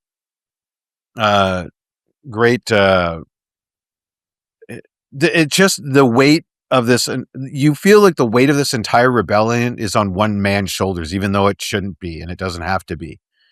But Okay. he carries it, and the way the character is just so completely driven, thoughtful, planned. He'll improvise if he has to, but he's tries to be good enough that he doesn't have to. You know what I mean? It's Okay. yeah. There's an intensity too to the delivery. It's just a great performance overall. Um, and again, he's in a great league. It's Stellan Skarsgård who I'm talking about there. He delivers a fantastic performance in what, he probably thought, oh, it's just some silly space movie. You know what I mean? This is the same guy who, when we last saw him on Disney Plus, was running around Stonehenge naked in Thor 2. You know what I mean? Like, well, not the last time we saw him, Okay. but, or like the same actor who was doing that for Marvel delivers this amazing performance as this rebel leader who's constructed this intricate web of, like, you don't know who I am, I don't know who you are, but we're working together. But some people know who he is, and he has scenes with Forrest Whitaker who shows up, which are fantastic. Every scene that he's in is just like, pay attention. Yeah. And he's just a fantastic character, written by Tony Gilroy. So he was by far he was my favorite character of the year for sure. Okay. This is where this is the only place I could really put this guy as a character. So he's not really an actor. And he was more just trained. This is Indy from Good Boy. Ah, yes. Gotta say, when you care that much about someone who can't speak, Mm, you know what I mean? yeah. Um, I just I fell in love with the character. And Yeah. that's all he is, right? Because he's Yeah. not an actor. He's not emoting. He's not giving a performance. He's just being a He's doing dog. what he's trained to do. Yeah. But within the realm of the movie, I cared, and I cared a lot. Yeah. And the fact that he's a dog, I haven't cared this much about a canine creature since Homeward Bound: The Incredible Journey. Yeah. Yeah, since what, 1989, 1988.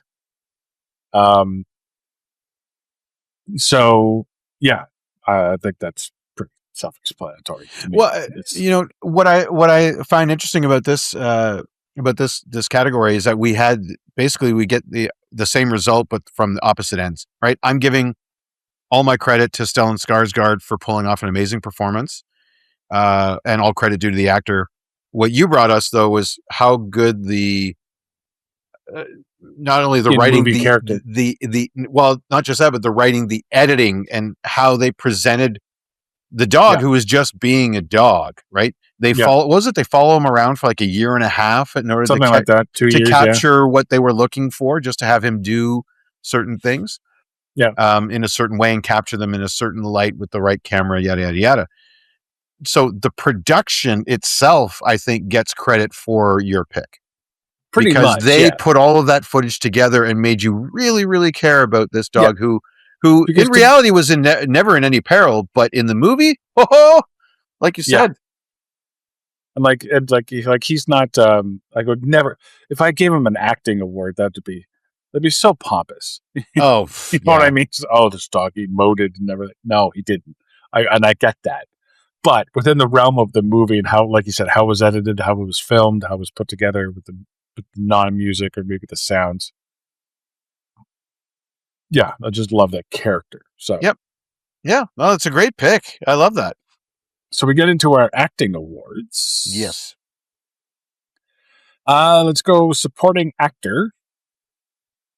Audience says Dominican Sessa, Domhnall Gleeson. Is that pronouncing that right? Oh, Domhnall Gleeson, yeah. Originally from Harry Potter's where he made his big break. Yep. John Berthal, Sean Penn, Stanley Tucci, and Stellan Skarsgård. I had supporting actor Aidan Delbus from Begonia.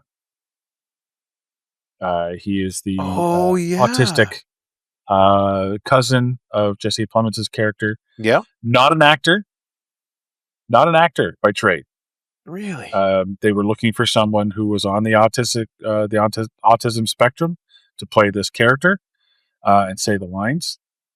He is autistic. He is as he seems in the movie. Is it fair to call that a performance? I still say so, because he still had to give out the right emotions, and he sucked me in, and he was a big part of the reason of why that movie works. Yeah. He had to show up for work every day. He had to say the lines he was told. He had to, you know what I mean? I'm sure. Yep. Yeah. Like, and I give full credit to him because he, like I said, he adds to that movie. He adds to why that movie works, and ultimately why I was so disappointed in the ending. Yeah. So, it's a spoiler alert, his death is sad. Absolutely. But for the character itself, you kind of cheer for it, because as an audience member, I think he kind of made the right decision, or at least a right decision. You know what I mean? A potential right decision. If you've seen the movie, you know what I'm talking about. But, no, I think he was a big part of why that movie works, and so that's why he gets my nod. Absolutely. I mean, he does a fantastic job. He walks you right up into that decision, and you basically you don't like it, but you get it. Mm-hmm. And I almost feel bad for not picking him, but that's okay. How about our audience? We already gave this. Man, why am I forgetting this? You know why? Because it's a rapid list, and I'm trying to remember all these movies, and then I forget, and then we get talking, and then I forget that you said it. I apologize. No worries. Please fix that in post. All right. I will. I give it up for Josh Brolin, Wake Up Dead Man. His preacher character was fantastic. Kind of hit home a little bit over here. Just saying. Well, the thing is, he was a tour de force in that movie. Yeah. I mean, as Josh Brolin is, he made me see not Thanos. He made me see not Cable. He made me see this Catholic priest who essentially was going full on Pentecost on his congregation. Yeah, the fervor, right? Like I went to mass and then I went to church. Do you know what I'm saying? Like I've been in front of and behind the pulpit. You know what I mean? Never as a Catholic priest, but I like that that the character makes a choice to be that the character is so passionate about religion, or at least in front of his, like to his congregation. He goes beyond what some could say is the more duller side of Catholicism, where you have the more, well, okay, not duller. I'm well experienced in that. Yes. Sorry, not to offend any Catholics out there. How about the more reserved? I think is maybe probably the better, the more reserved delivery of a Catholic priest versus that evangelical. But he goes across the aisle essentially and goes evangelical, which I was like, great. It's only lending to the story, right? That he's that kind of priest. That he's so fervent and passionate and everything like that. It's really just great. So, and we know it's a Benoit Blanc more a mystery, but it's more a mystery. Yeah, but Josh Brolin, a big I mean, amongst a powerhouse cast too. So, yeah. So next category would be supporting actress. Again, a wide range here. Yeah. Amy Madigan from Weapons, Florence Pugh, Ilsa Fisher, Leslie Nichol. Did it say what was Isla Fisher? Was it? No, I'm gonna have to. A lot of these didn't come with. Okay, I'll put that in next time. Yeah, please. Yeah, I'll look her up and see what she was in this year. I assume Now You See Me, Now You Don't. Oh, maybe. She was which one I didn't get to see. Yeah. Oh, she was in Playdate and Jay Kelly and Bridget Jones Mad About the Boy. Probably Jay Kelly then. Probably Jay Kelly because that's a big one. George Clooney and Adam Sandler. Leslie Nichol, Sophia McShera, and Teyana Taylor, who was in One Battle After Another. Ah, okay. So, yeah, she's getting rave reviews for that. So, I'm gonna have to see this movie. And I think she just, she just won the Golden Globe for Best Supporting Actress. Didn't see One Battle After Another. So, Mark, what was yours? Well, I feel a little sheepish about this one, but yeah, I picked Vanessa Kirby for Fantastic Four: First Steps. She was a standout amongst that all-star cast. Not just because she's a beautiful woman, but because her character kind of holds the team together. Like she, when Reed's losing it, she reels him in. Ben actually seemed to have a pretty good time. You know what I mean? Aside from having, getting punched around every once in a while. Yeah. She, can rein Johnny in. She spoke to the world. Spoiler alert. She speaks to the entire world and convinces them, don't give up my son. Right? As a mom, you know what I mean? Like that, like she has to deliver this speech in front of basically the entire world, not just a crowd of people that are there. It's out over TV. It's all, you know what I mean? So the gravitas in a Marvel movie, the gravitas she brings while addressing the world about why we have to make a stand against what is ostensibly an undefeatable force is part of why, like, it's what stood out for me, especially in a superhero movie. However, notable or honorable mention to Emily Blunt for The Smashing Machine. Oh, you did end up seeing that one? Yes, I did. She was, as she always is, she was fantastic as the kind of the put upon girlfriend. That's what I didn't consider. Yeah, she was really good in that, but she, obviously it's way more about the Smashing Machine himself. So she's only in it. She's not in it as much as Vanessa Kirby's in this. So, that's true. So, but it's not Sue Storm's movie. So I think I can still say supporting, because to me, everyone in that, you make an argument, sure. Well, to me, everyone in that cast is a supporting actor. They're supporting each other. Right. Or could be considered that way. Maybe not Pedro Pascal, I guess. Reed Richards is kind of the head of the whole thing. But anyway, yeah. So that was my pick. I don't think this is going to surprise anyone when I pick Amy Madigan from Weapons and Gladys. Yeah, just an over the top character, creepy, weird, scary, all with a smile on her face. Oof. And then when it comes to the climax of the movie, turns into a scary threat. Mm-hmm. And even though we don't get a whole lot of information about it, it still works, at least for me anyway. And I hope that she gets recognized in Hollywood more than I think she will be. So I think there was a fair bit of makeup on there, which may unfortunately. Yeah, I don't know. I don't know. That with that amount of makeup, you risk it coming off goofy, and I don't think it does. No, that's true, but I don't know if that will bury her performance. At least in the critics' eyes. In the critics' eyes, maybe. Yeah. Let's go to favorite actress, lead actress. Audience picks Alicia Cuthbert, Florence Pugh, Lindsay Lohan, Michelle Dockery, Rose Byrne, and Scarlett Johansson. Isn't that an all-star lineup? Yeah, really. What was Scarlett in this year that was not Jurassic Park? Probably Jurassic Park. Oof. I'm guessing.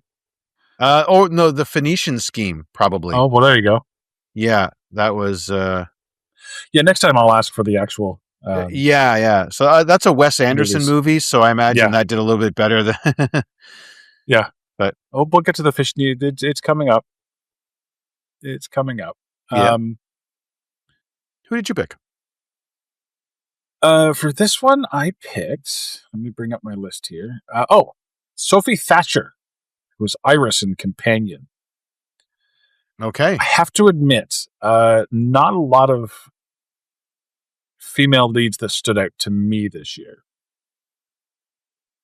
The movies that I watched, the female led were things like Hard Eyes, Flight Risk, Materialists, Conjuring Last Rites, G20, Until Dawn, Megan 2.0, all of them that are good. Yeah.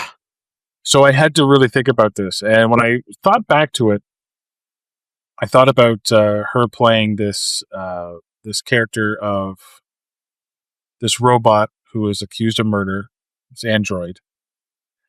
And there's a lot of different times in this movie where it's clearly an android who's trying to be human, and it's working, but you still know and still recognize that she's an android. So a potential scary look into the future. Well, no, because she's the sympathetic character. She's the hero of the movie. Ooh. But playing that duality really worked.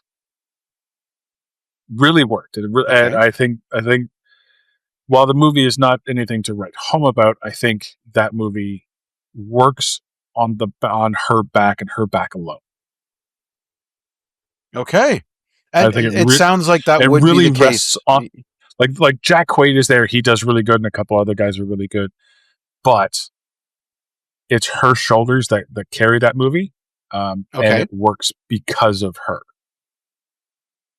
And then for that reason alone, she gets that pick from me. Okay, and I'd agree with that. When you talk, if I'd seen it, well, what? No, well, yes, which I'm definitely going to. What I was thinking though was along the same lines. To your point, if say in Novocaine, Jack Quaid is the gimmick character, right? Because he's not. Yeah, he's not just a human. There's something special about him. So if he doesn't pull off the gimmick and doesn't sell it, it doesn't matter how good Amber Midthunder was. If he can't, she's Midthunder. She's the co-star, right? She's the love interest in Novocaine. Yeah, okay. Sorry, I'm switching to another Jack Quaid movie. If he doesn't sell the Novocaine thing for his character, it doesn't matter how good his co-stars are. So just the same as what you're saying, if she doesn't sell the I'm an android trying to be human, doesn't matter how good Jack Quaid is. So you picked? I picked Megan Fahey from Drop. Oh, okay. Yeah. Yeah. Well, let's put it this way. Well, right. For those who haven't seen the movie, I'll set it up. Widow is getting back out in the dating scene. She has her first date at a really upscale, fancy restaurant, really high up, which is, I guess, well, this is where the trailer comes in. But anyway, it's funny. Yeah. As much as I didn't like the trailer being misleading, I really did like the movie. Yeah. She's on a blind date. There's a killer. There's someone sending her threatening messages, right? I'm just going to leave it at that. Well, here's the thing. She, as the actress, is selling being like the first date jitters, getting back out there. She has trauma in her background. Agreed. She's a little sketchy about going back out dating. But just the way she carries herself once she gets to that restaurant, just her performance from there through all of this tension. Like, I can only imagine showing up every day at work. You punch in, you go see the director. Oh, I'm still anxious again today. Great. I got to put, you know what I mean? Yeah. And now she's just anxiety. Like, I swear they should have had a masseuse on deck, when they yell cut. Okay, rub me down. I gotta bleed some of this off, you know what I mean? Or whatever. Anyway, she was fantastic. She carries the movie. It's about her, and the person sending her this messages is trying to isolate her. So you get a lot of scenes of her by herself. So if she can't sell the panic and the anxiety and the hopelessness of this situation of being trapped the way she is by these messages, the movie doesn't work.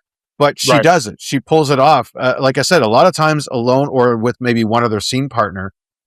He was a bit of a dead fish, but the one... The date, you mean? The date, yeah. I was like, he doesn't live up to her performance. He's okay, but I don't know if that's a character choice, a direction choice, or it's just bad. I don't know. I was like, why do you like? I get it. He's handsome, sure, but is that why you want to stick around? Like, like even after all the excitement's over, sure. I don't know, but anyway, he seemed like a bit of a pill. Anyway, but the actress, she carried this movie bell to bell, and I thought she was great. Okay, fair enough. Let's see. Next one. Well, I guess would be favorite actor. Mm-hmm. Favorite actor from our listeners was Adam Sandler, Brendan Fraser, Dave Franco. I assume from Together. I think so, Yeah, with his wife. Never made it through that movie. I had to stop halfway and never went back. Keanu Reeves, Pedro Pascal, and Timothy Chalamet. Obviously from Marty Supreme. Mark, your pick? Well, let's just remind ourselves this is favorite. Yes. Might not necessarily. And we were careful to word it that way. Yes, thank you. On purpose. Honestly? So which Star Wars character? Surprisingly, no. I believe me. I probably I could have put Stellan Skarsgård in here. Yes. For every reason I told you about Luthen Rael. Every once in a while with these awards, I'm like, nope, got to claw it back to the movies, got to stay old school. So I went with just the movies, but I picked, in a surprise to me too, Robert Pattinson for Mickey 17. Okay. He's playing multiple clones. He's playing kind of, like he's getting into all sorts of trouble. He's not a dummy, but he has to carry this guy who's kind of down on his luck and is a bit of a dummy. You know what I mean? Like it's just a great comedic performance. You feel the peril, you feel the laughs, you're rooting for the guy. He's some actors that come in and it's just that, you know the difference I'm talking about. Like, it's just, if I want a rock type, I hire the Rock, and the Rock is always the Rock. Yeah. I'm not saying that, honestly. I just picked one of the most famous people I could think of off the top of my head. Right? There are certain actors, you're hiring the actor because they are them. Okay, I will say it. Potentially Ryan Reynolds. Yes, for right? sure.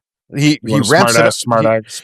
Yeah. I have yet to see, like, show me a movie he's in where he's not a smartass. No, you hire him because you want the smartass. Yeah. But here's Robert Pattinson, Mr. Sparkly Vampire from 15 years ago or whatever. Apparently has some comedy chops, and he's doing like a different voice, and like it's just he's just creating the Mickey. And I thought it was a great acting job for that. It was one of my favorites because it was such a departure from stuff we'd seen him in before. Not that I watch a lot of his shit, but he can be the brooding vampire or the brooding whatever, right? But here he turns it on its head, and he's now goofy guy. I was like, wow, showing some range. I loved it, and great performances. Brad Pitt was great in F1. You got like I said, Stellan Skarsgård. I could go on, but no, he really stood out this year. Okay. I'm taking an actor for an overall performance for the entire year. And that goes to Josh Brolin. Oh, yeah. Here's my arguments. He's the only interesting character in The Running Man. Yep. A powerful performance in Wake Up Dead Man. Yep. And really one of the big reasons that Weapons works. Yeah. And to just 3 very different roles, 3 very different movies, all of them where he's the high spot to it. Josh Brolin. Yep. And like you said before, disappears into each character. Oh, every character is very different. You have the smarmy game show network executive. You have the evil, angry, proselytizing preacher. Then you just have the worried, sad, anxious, worried dad. Yeah, like absolutely. And it's all coming from one guy. That's an output that's insane. So I'll just give it to Josh Brolin all together. So sure. Oh yeah. For the work over the course of the year. That's a great pick. What do we got next? This is where we get to our individual awards. I believe so. We did supporting. We did. Yeah. Okay. So every year, Mark and I get to hand out awards, our own awards, individual awards, the Mark Award, the Derek Award, and we can give it to whoever or whatever as we see fit for any reason. Yep. This is the open category, basically. Yeah. Yep. And this is where I said we get back to Fantastic Four because Fantastic Four wins my award. And this award goes to knowing when to hold back. Ooh, okay. Because I'm going to go through a list of movies in this that came out this year that just did too much, one way or another. They either missed the ending, put way too much shit into their movie, were completely unfocused. I'm going to say, obviously, Begonia. Talked about that before. Mission Impossible: Final Reckoning. The saturation of all the bullshit in that movie. Holy, all the extras in that movie. Pay attention. Superman and Brave New World. We've already talked about. I wrote Superman twice. Sinners I'll put in there because it gets a little. Like I said, it got a little goofy for me near the end. Why did I put F1? I don't think I meant that. I'm going to take that out. Final Destination 6.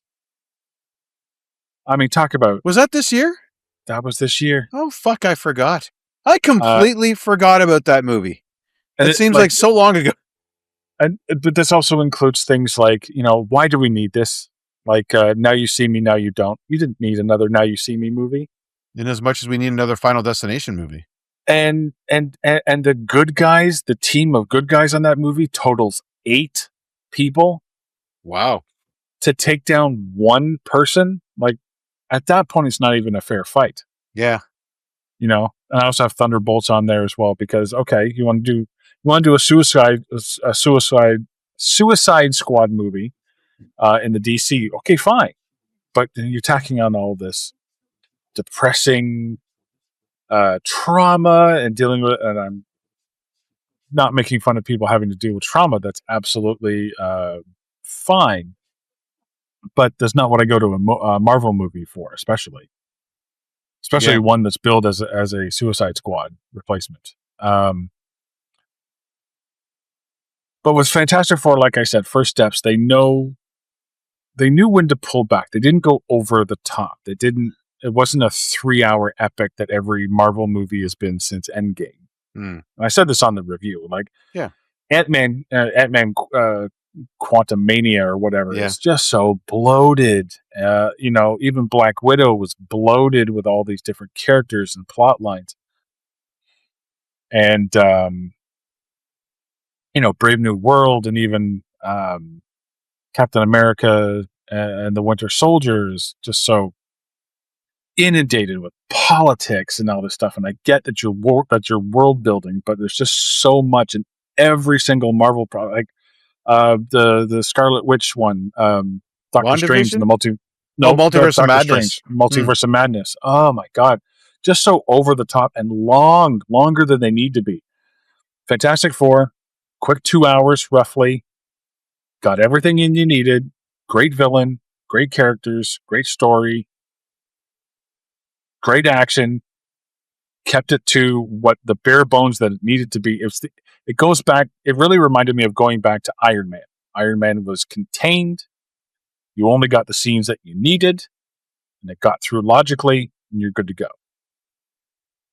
Yeah. So for being able to hold back and just do what you need to, Fantastic Four first steps. Excellent choice. Okay. Thank you. Okay. You? So I'm guessing our audience didn't necessarily get... I didn't open this one up. Okay, no problem. Yeah, these are our awards. Okay. Well, I'm sure the listeners are waiting with bated breath. Oh my God. Who did Mark pick for the Goodest Boy Award this year? Because there were 2 potential candidates. Mm-hmm. Crypto and, of course, Indy. Yes. Crypto was a bad boy. Therefore, the winner of the Goodest Boy Award for this year. Last year's winner was Jean-Claude, the stunt dog from Fall Guy.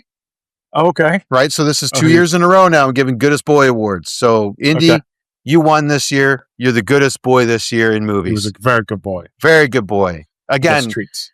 Fantastic. You would think that he was an actor almost. You know what I mean? Like, yeah. So this is the big 2, Mark. I know we like to end on a positive note, but I feel those are going to be really predictable. Okay. So you want... All right. Well, how do you want to roll it?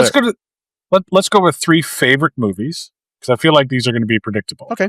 So let's have some fun and save the worst ones till the end. Least favorite movies, I should say. From our audience, this is the 2 categories we got the most responses from. So I'll run through these. These are alphabetical order. Don't forget.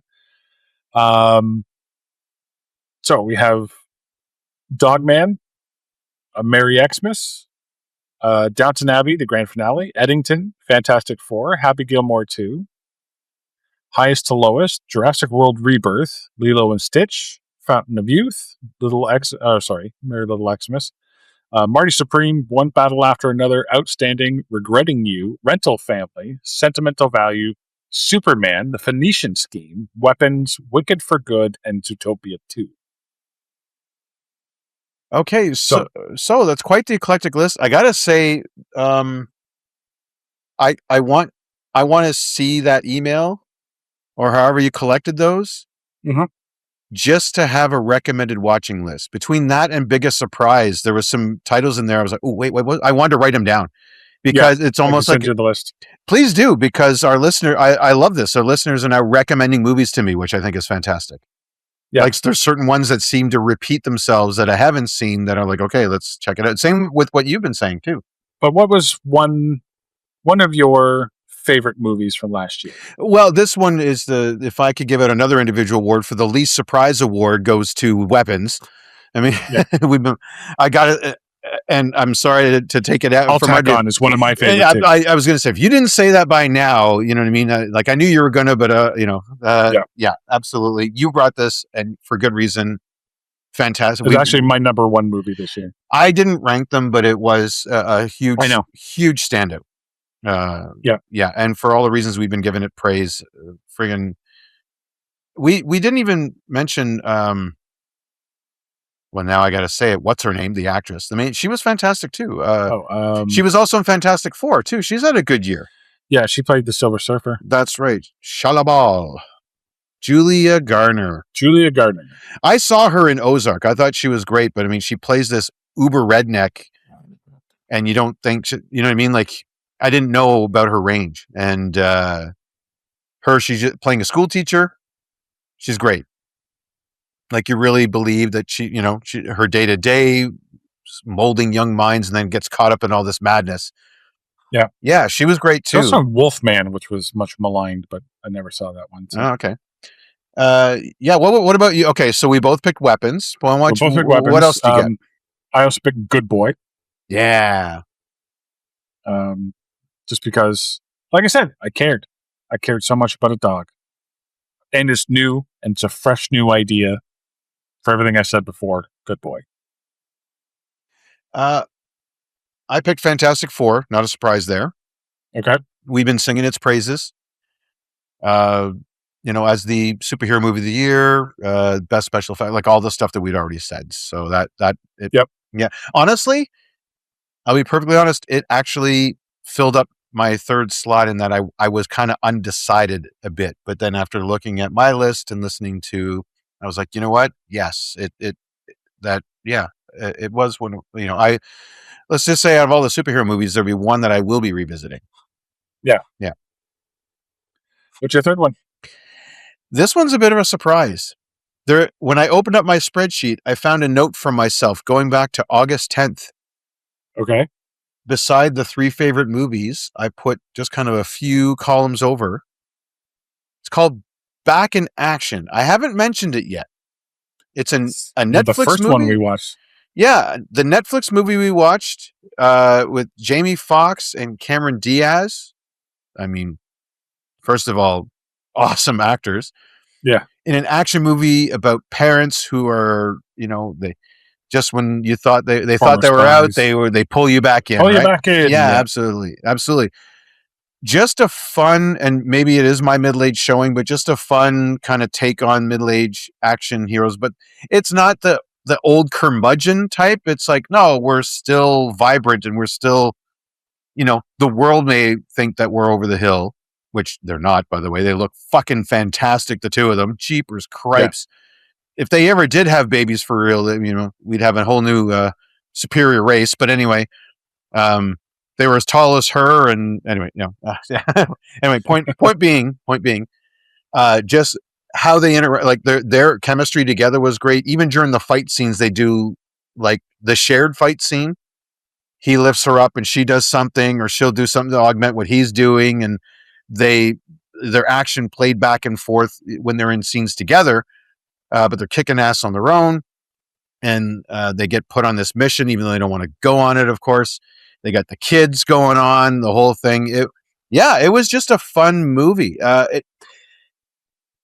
It's one of my favorites because it kind of hits all the check boxes. It wasn't as extremely funny as say a Novocaine or Fackham Hall. It didn't have all of the super action like Nobody 2. It had great action, but I mean, the choreography of Nobody 2 was fantastic. Or even in one, like I said, as far as like that heart wrenching, like, fuck, are they going to kill Brad Pitt? But just because it hits so many of these markers so nicely and consistently, it was just a fun movie. So I'm being true to, I don't know why I wrote August 10th. I think that might have been that can't be when we reviewed it. No, I think it was in January. You know what? I think it was the day we were talking about our year-end show, and I remembered. Wait, I remembered that movie. I got to write this down, so I put the date I wrote it down, which was August 10th. So for almost half the year, that was one of my picks, and I'm going to stay true to that. Okay. For my third one, it was a tough choice, and I had 9 to choose from.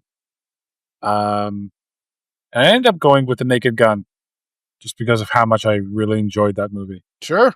Yeah. And I picked that because I could have picked Fackham Hall for the same reason, but Naked Gun I saw in theaters. Fackham Hall I saw online, streaming. So I figured if I enjoyed both the same amount, but I paid for one, I got more out of it. You know what I mean? Yep. You got your money's worth. So, yeah, so I'm just going with that. Again, very funny, very true to the original, very much like the same spirit as the original.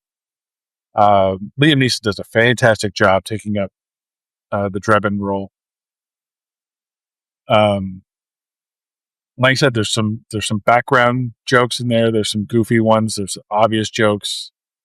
There's running gags, and it's just a pleasure to watch that movie. So that would be my top third. Now let's get to the fun ones. So your least favorite movies, from the audience, you'll notice that maybe there's some crossover with the favorites. Big Bold Beautiful Journey, Captain America: Brave New World, Downton Abbey: The Grand Finale, Elio, which is the Pixar movie that tanked this year. Ooh, I forgot about that. The one I completely disagree with is Fackham Hall, but I mean, yeah, you have your own opinions. That's what I love about this show. Five Nights at Freddy's 2, Mission Impossible: The Final Reckoning, Naked Gun. Obviously, I disagree. Now You See Me, Now You Don't, Sinners, The Long Walk. Obviously, I disagree. The Map That Leads to You. Never even heard of that one. The Surfer. Ooh.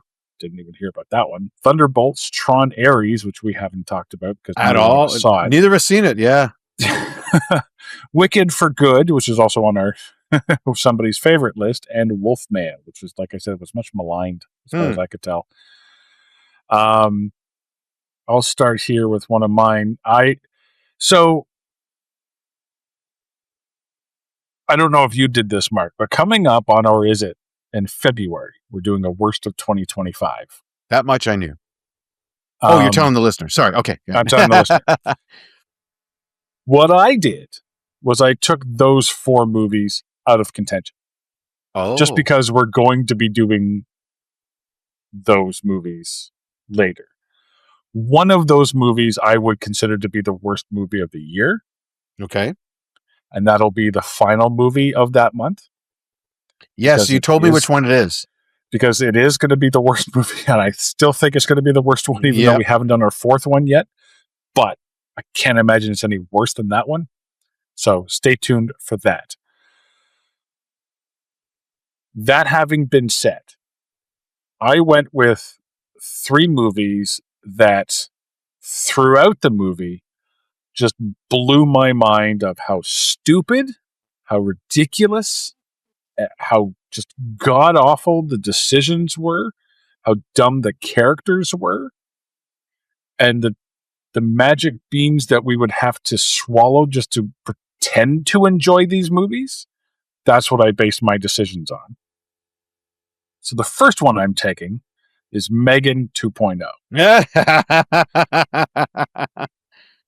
This ridiculous movie of, like, especially certain scenes where she's infiltrating the party and she's pretending to be one of the robots.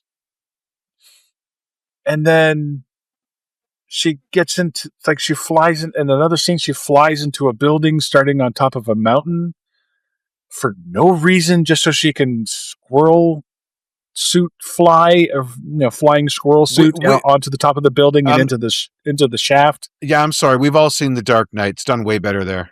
Yeah, at least in Dark Knight there was a reason to do it. Like, she could climb the wall. Yeah. Which is what the other guy did anyway in order to open the door. Yep. But anyway, go back and listen. It was a hilarious show. But Mithrigan 2.0. That's my first least favorite movie of the year. Mark? So you leave me in a bit of a pickle because I did leave. That's okay. I left a couple of them in because they were just that bad. Honestly, I wish I'd taken the high road. I'll tell you what, I'll throw in a couple of subbies in here. You don't have to. You can do whatever you want. All right. Well, I'm gonna pick War of the Worlds. Okay. Yeah. Absolutely. Absolutely. I liked Cube. He was way better in Friday, and next Friday, and the Friday after that, and anything else he's done. Yep. I actually do genuinely like him in Friday. He's actually like, Sure. yeah, he's a hard ass, but he's a lovable character. Like you know, but that was like 30 years ago. But anyway, he's he's all grown up now, and yeah, it's just not like I saw what they're trying to do. We're going to review it. No, we've already reviewed it. Listen to the review. Yeah, just listen to the review. I'll just plug the review on that. Yeah, coming up.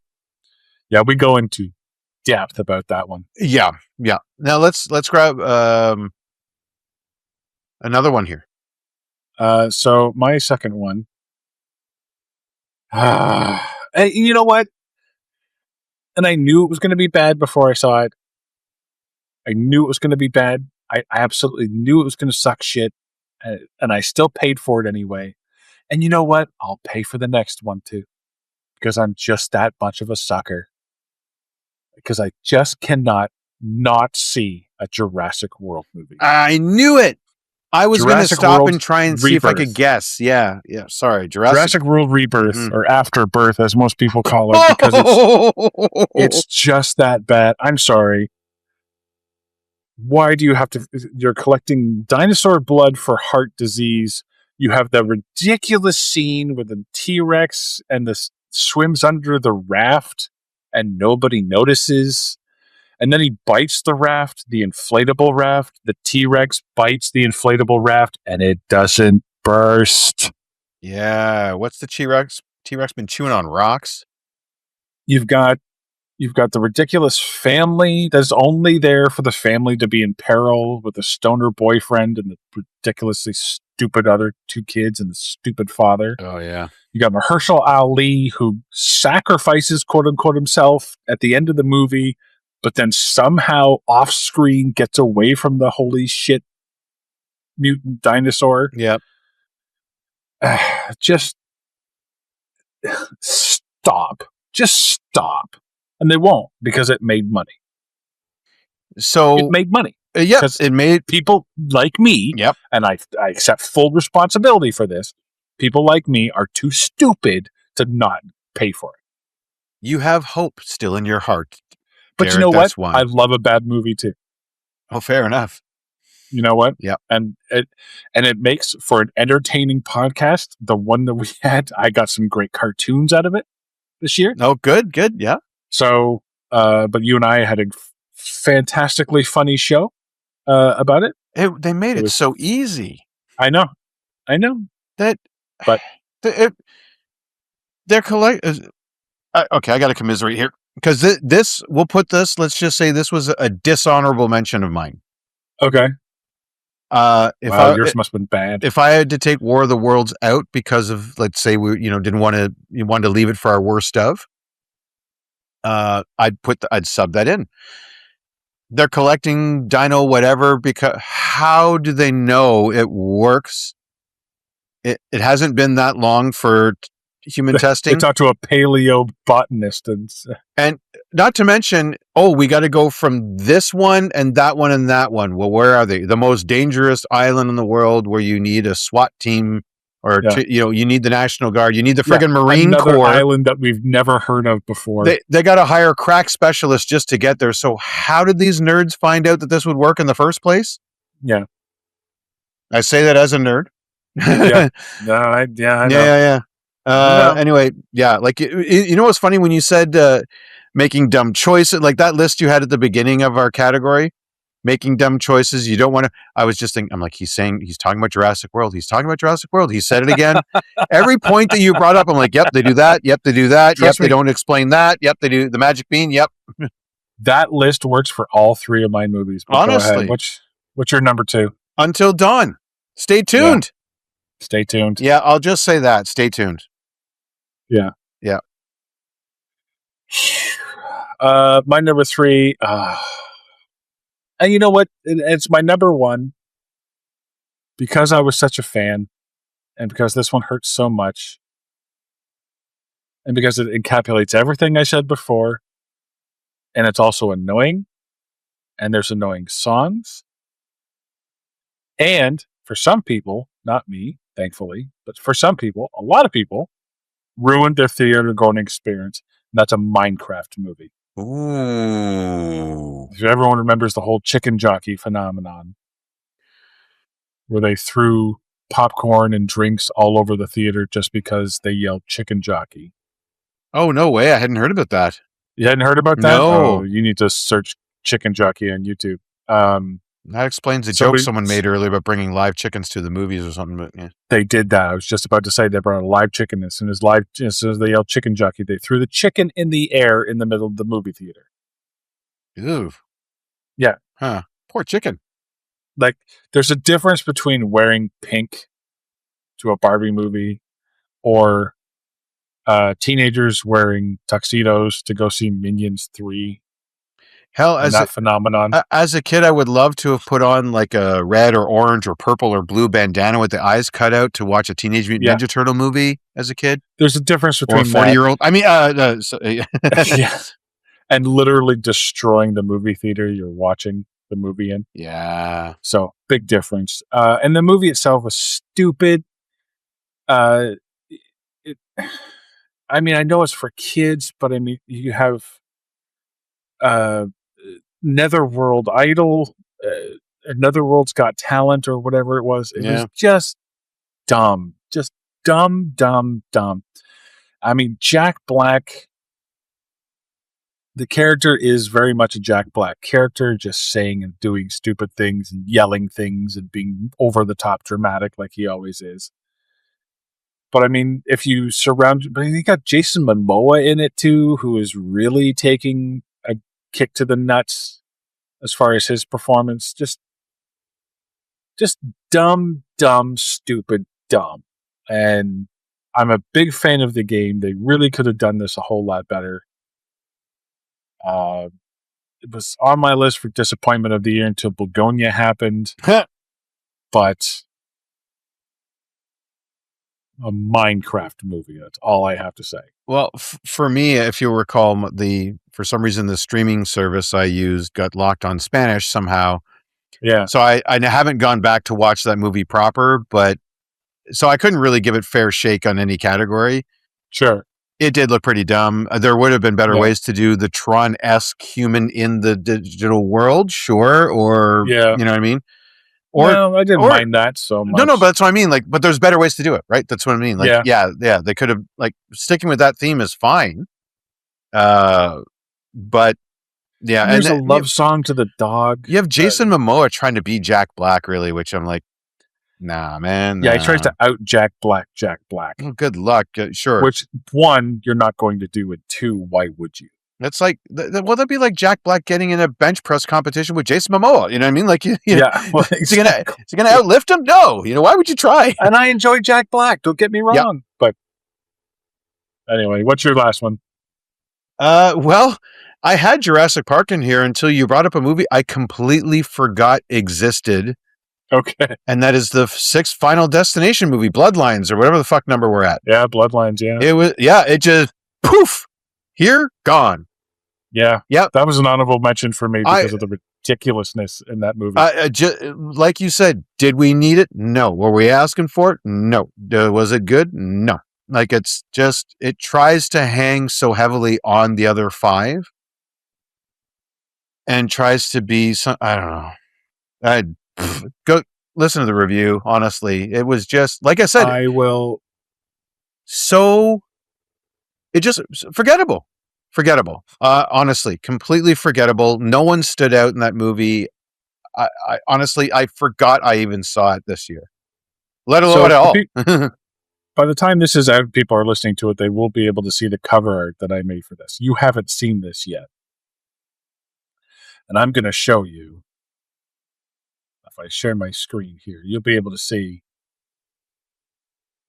I put one of the worst villains from this year on this, and it's right up here in the top right-hand corner. It's the Penny from Final Destination 6 that starts and basically ends the movie too, in a ridiculous fashion, because it starts the whole tower sequence and also derails the train that kills the characters in the end. Sorry, spoiler alert. Spoiler alert for a shitty movie. Derek just saved you about an hour and a half to 2 hours. So. Yeah. I just saved you 2 long boobless hours. Oh, I know, right? Like, we don't even get any of that, you know? Yeah. And then the ridiculous plot line of, oh, this all leads back to Flight 180, and this has been a curse for so long. Oh, shut up! Yeah. So, shut up. And to me, all of this, right? So, not only is the movie like a really bad movie, I think is forgettable because you can absolutely, I agree. Because you know, like you said, you do enjoy a bad movie. So, if you're having a good time laughing at the ridiculousness of a Jurassic World, well, okay, there's something to. God, Mark, you make a really good fucking point. I'm just saying the needle comes back around to enjoyment again, right? But to me, a truly bad movie, not only do you not enjoy the experience of watching it, but there's nothing to remember it by, other than maybe the title. Did you make me call an audible? Okay, I will keep talking then. So while you ponder that, because I kind of this might be a first for the year end. I don't think you've called an audible before. I've never called an audible before. But that's the thing. Truly bad movie. The only thing I want to remember about this is the title and that I've seen it, so I know not to again. If the stars align and miracles happen and I get a date and she wants to watch a movie and she wants to watch this one, I may be back online again looking for another date. I'm just saying, if she's a big shipper of Bloodlines, I'm sorry. I've got a few Captain America movies to show you. You know what, Mark? You make a fantastic argument. You made a fantastic argument. But Final Destination is also a guilty pleasure of mine. Okay. So I do love the Final Destination series. So I'm not going to call an audible, but I'm virtually over our virtual communication device here. I'm giving you a pat on the back. Well done. So, okay. So you agree with my overall point? I agree with the overall point. I agree with everything you said. I believe it. Absolutely. I 110% respect that pick. I will not call an audible, but good job. That's fine, because like for you, it's a guilty pleasure. So there was some enjoyment in some form or fashion there. For me, no. Yeah, I'm not like I can watch. Right, I can watch, like, you know, Superman was my biggest disappointment because I wanted to enjoy it so much, and it's not like I didn't enjoy it at all. It's not like I thought it was a horrible movie. I can watch a superhero movie and get something out of it. Generally speaking, it's got to be super bad for me to really not like it. But this, it's not.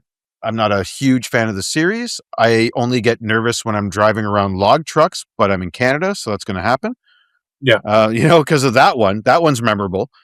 But yeah. Anyway, but for you, it's a different experience, and that's what I mean. It's subjective. Yeah. So my pick different than yours. Yep. All right. Well, while we wrap this up here, Mark, what's your looking forward to 2026? We have some big movies coming out. Mm-hmm.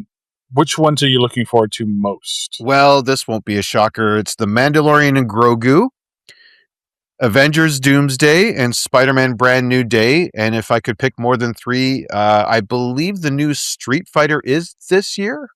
It is. And the casting alone and the fact that it looks like they're actually going to tell a story about a couple of street fights and these weird characters getting together to beat the shit out of each other.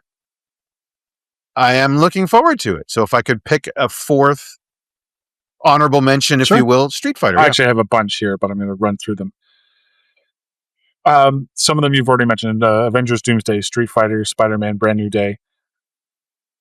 These are ones that I'm kind of wary about. Ready or Not 2, Here I Come. Ooh, yeah. Yeah. Saw the trailer for it. Not loving the idea of that one, but I like the first one a lot. Samara Weaving. Project Hail Mary, I'm really kind of interested. That's Ryan Gosling in space. Yes, I thought I saw a bit about that. Yeah. Not looking forward to seeing it, but you know what? It's kind of like it's going to be my Jurassic Park movie of the year, Scream 7. Oh, no. Yeah. Really? Yeah. Who did they back the money truck up to? Matthew Lillard and Nev Campbell. Okay, Lillard's got to just direct, right? Like it's Courtney not Cox, I believe. No, Lillard's in it. Oh my god, dude! They brought back fucking Skeet Ulrich. That's true, they did. So, but all the new characters are out apparently because they all left because what's her face didn't come back Wednesday. Jenna Ortega's not back. Ortega's out. Yeah, because they fired her sister. The girl plays her sister. Oh no way! Which is fine because I hated her anyway. There's one called "Good Luck, Have Fun, Don't Die." Oh, that's Sam Rockwell, quote unquote, comes back from the future to prevent the apocalypse. So he may be crazy, he may not be. You had me at Sam Rockwell. Yep. There's one called "Send Help." It's Rachel McAdams. Gets trapped on a deserted island with her chauvinist boss. What's it called? Sorry? Send Help. Okay. I'm trying to make notes of these, yeah. Here are the top 5 that I'm looking forward to most. The Odyssey, which is Christopher Nolan. Oh, yes. The Odyssey. Yeah. Looking forward to that. Coyote versus Acme. Are they going to release it? It's getting a release. Yes. In the summer. Okay, good.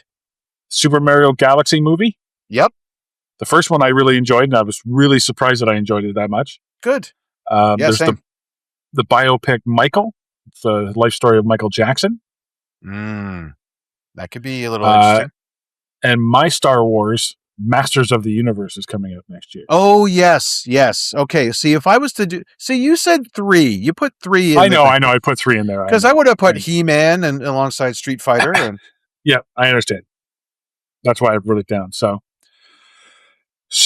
that's going to wrap it up for our 2026 year in review. Thanks for sticking around. It's a long one. They always are. But hopefully we had some fun. And thank you to all of the people. I'll try to name them off here. Bailey, Chanel, Mr. Parsons, Shane, and Gasper who sent in. Hey! And the 2 others who are anonymous. Thank you for sending in your picks. Do appreciate you participating along with us. Well, now we know out of our podcast friends who likes us. Or who at least watches new movies.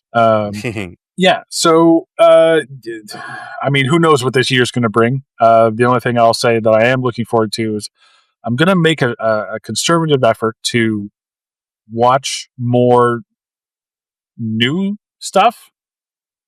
Yeah. You know what I mean? Yeah.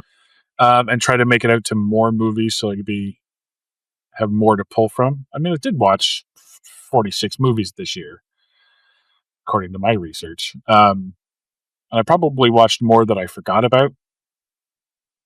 But I don't do better of tracking them either, too. So, yeah, you know what? I got to say the same thing. 2024 really kind of scared me off the movie scene a little bit. So it was tough to really, with prices going up and the quality going down, it was tough to get out there. But to be honest, dude, 2025 didn't really give you a whole lot of incentive to come back. Exactly. But 2026... Maybe it's the trailers that were bad, the movies that weren't good, but... Yeah, and it's crazy. Some of the better stuff I've seen is on streaming. I didn't have to go to the theater, right? Like Netflix had one. You had we had stuff like Weapons. Like I didn't go to the theater for that. Yeah, just some fantastic stuff, and it's available at home. I'm not dissuading anyone from going to the theaters. I love the theater experience. I go when I can. I got to admit, I had a bit of a crazy year work-wise, and I'm finding it's where I used to live and used to work. It was super easy to get to the movies. Yeah. I just walk over after shift and there I am, right? Now it's a bit more of a thing, but anyway, excuses. I do want to see more movies, but I'm hoping to see more good movies this year. But that being said, stay tuned on the Orizit podcast for our worst of 2025. Worst of 2025. Because we've already started watching some bad movies, so. And our release schedule in January is looking really good too. We have some great movies for Orizit coming out in January. Point Break is coming up, so. Yes. I know. I didn't think we would be doing that discussion. One. But after Speed, though, all bets are off. Like it's worth it. Yeah, it really is. So, coming out this week, The Quest. Yes, this was my pick, Jean-Claude Van Damme, in basically his Bloodsport remake between him and Frank Dukes that they wrote, and they get Roger Moore wrapped up in it somehow. So stay tuned. for some bad accents and me talking a bit too much about Muay Thai. But anyway, and that's all coming up later this year, and of course, more special guests, more surprises, more games we'll play this year. I have ideas for games to play on other shows too. So more crossovers. Join us, please. Sign up on YouTube. Follow us there. Follow us on Spotify. Leave us a review if you can. Apple Podcast. Mark. Hey, wait, before we go, there's one more venture that you humbly did not mention yet, but I will. And that is that you put us on YouTube. Yes. Yes. So you can find, or is it podcasts uploaded with some animation, but I know for expediency, obviously Derek's not going to sit and animate. He'd still be working on an audio podcast in video form, and also all of our new film studies as well. Yeah. Now, this might sound like a commercial, but I actually did sign up for YouTube. I pay for it. Okay. The ad free is fantastic. I never get interrupted once, except for when in their podcast they're shamelessly plugging stuff. But anyway, I can do what I know the intention was there. I can put our podcast on YouTube, leave it running in the background. I can turn my screen off now. I can the YouTube Prime or whatever they want to call it, the paid subscription. It ends up being kind of worth it for me because it carries over to all of my devices.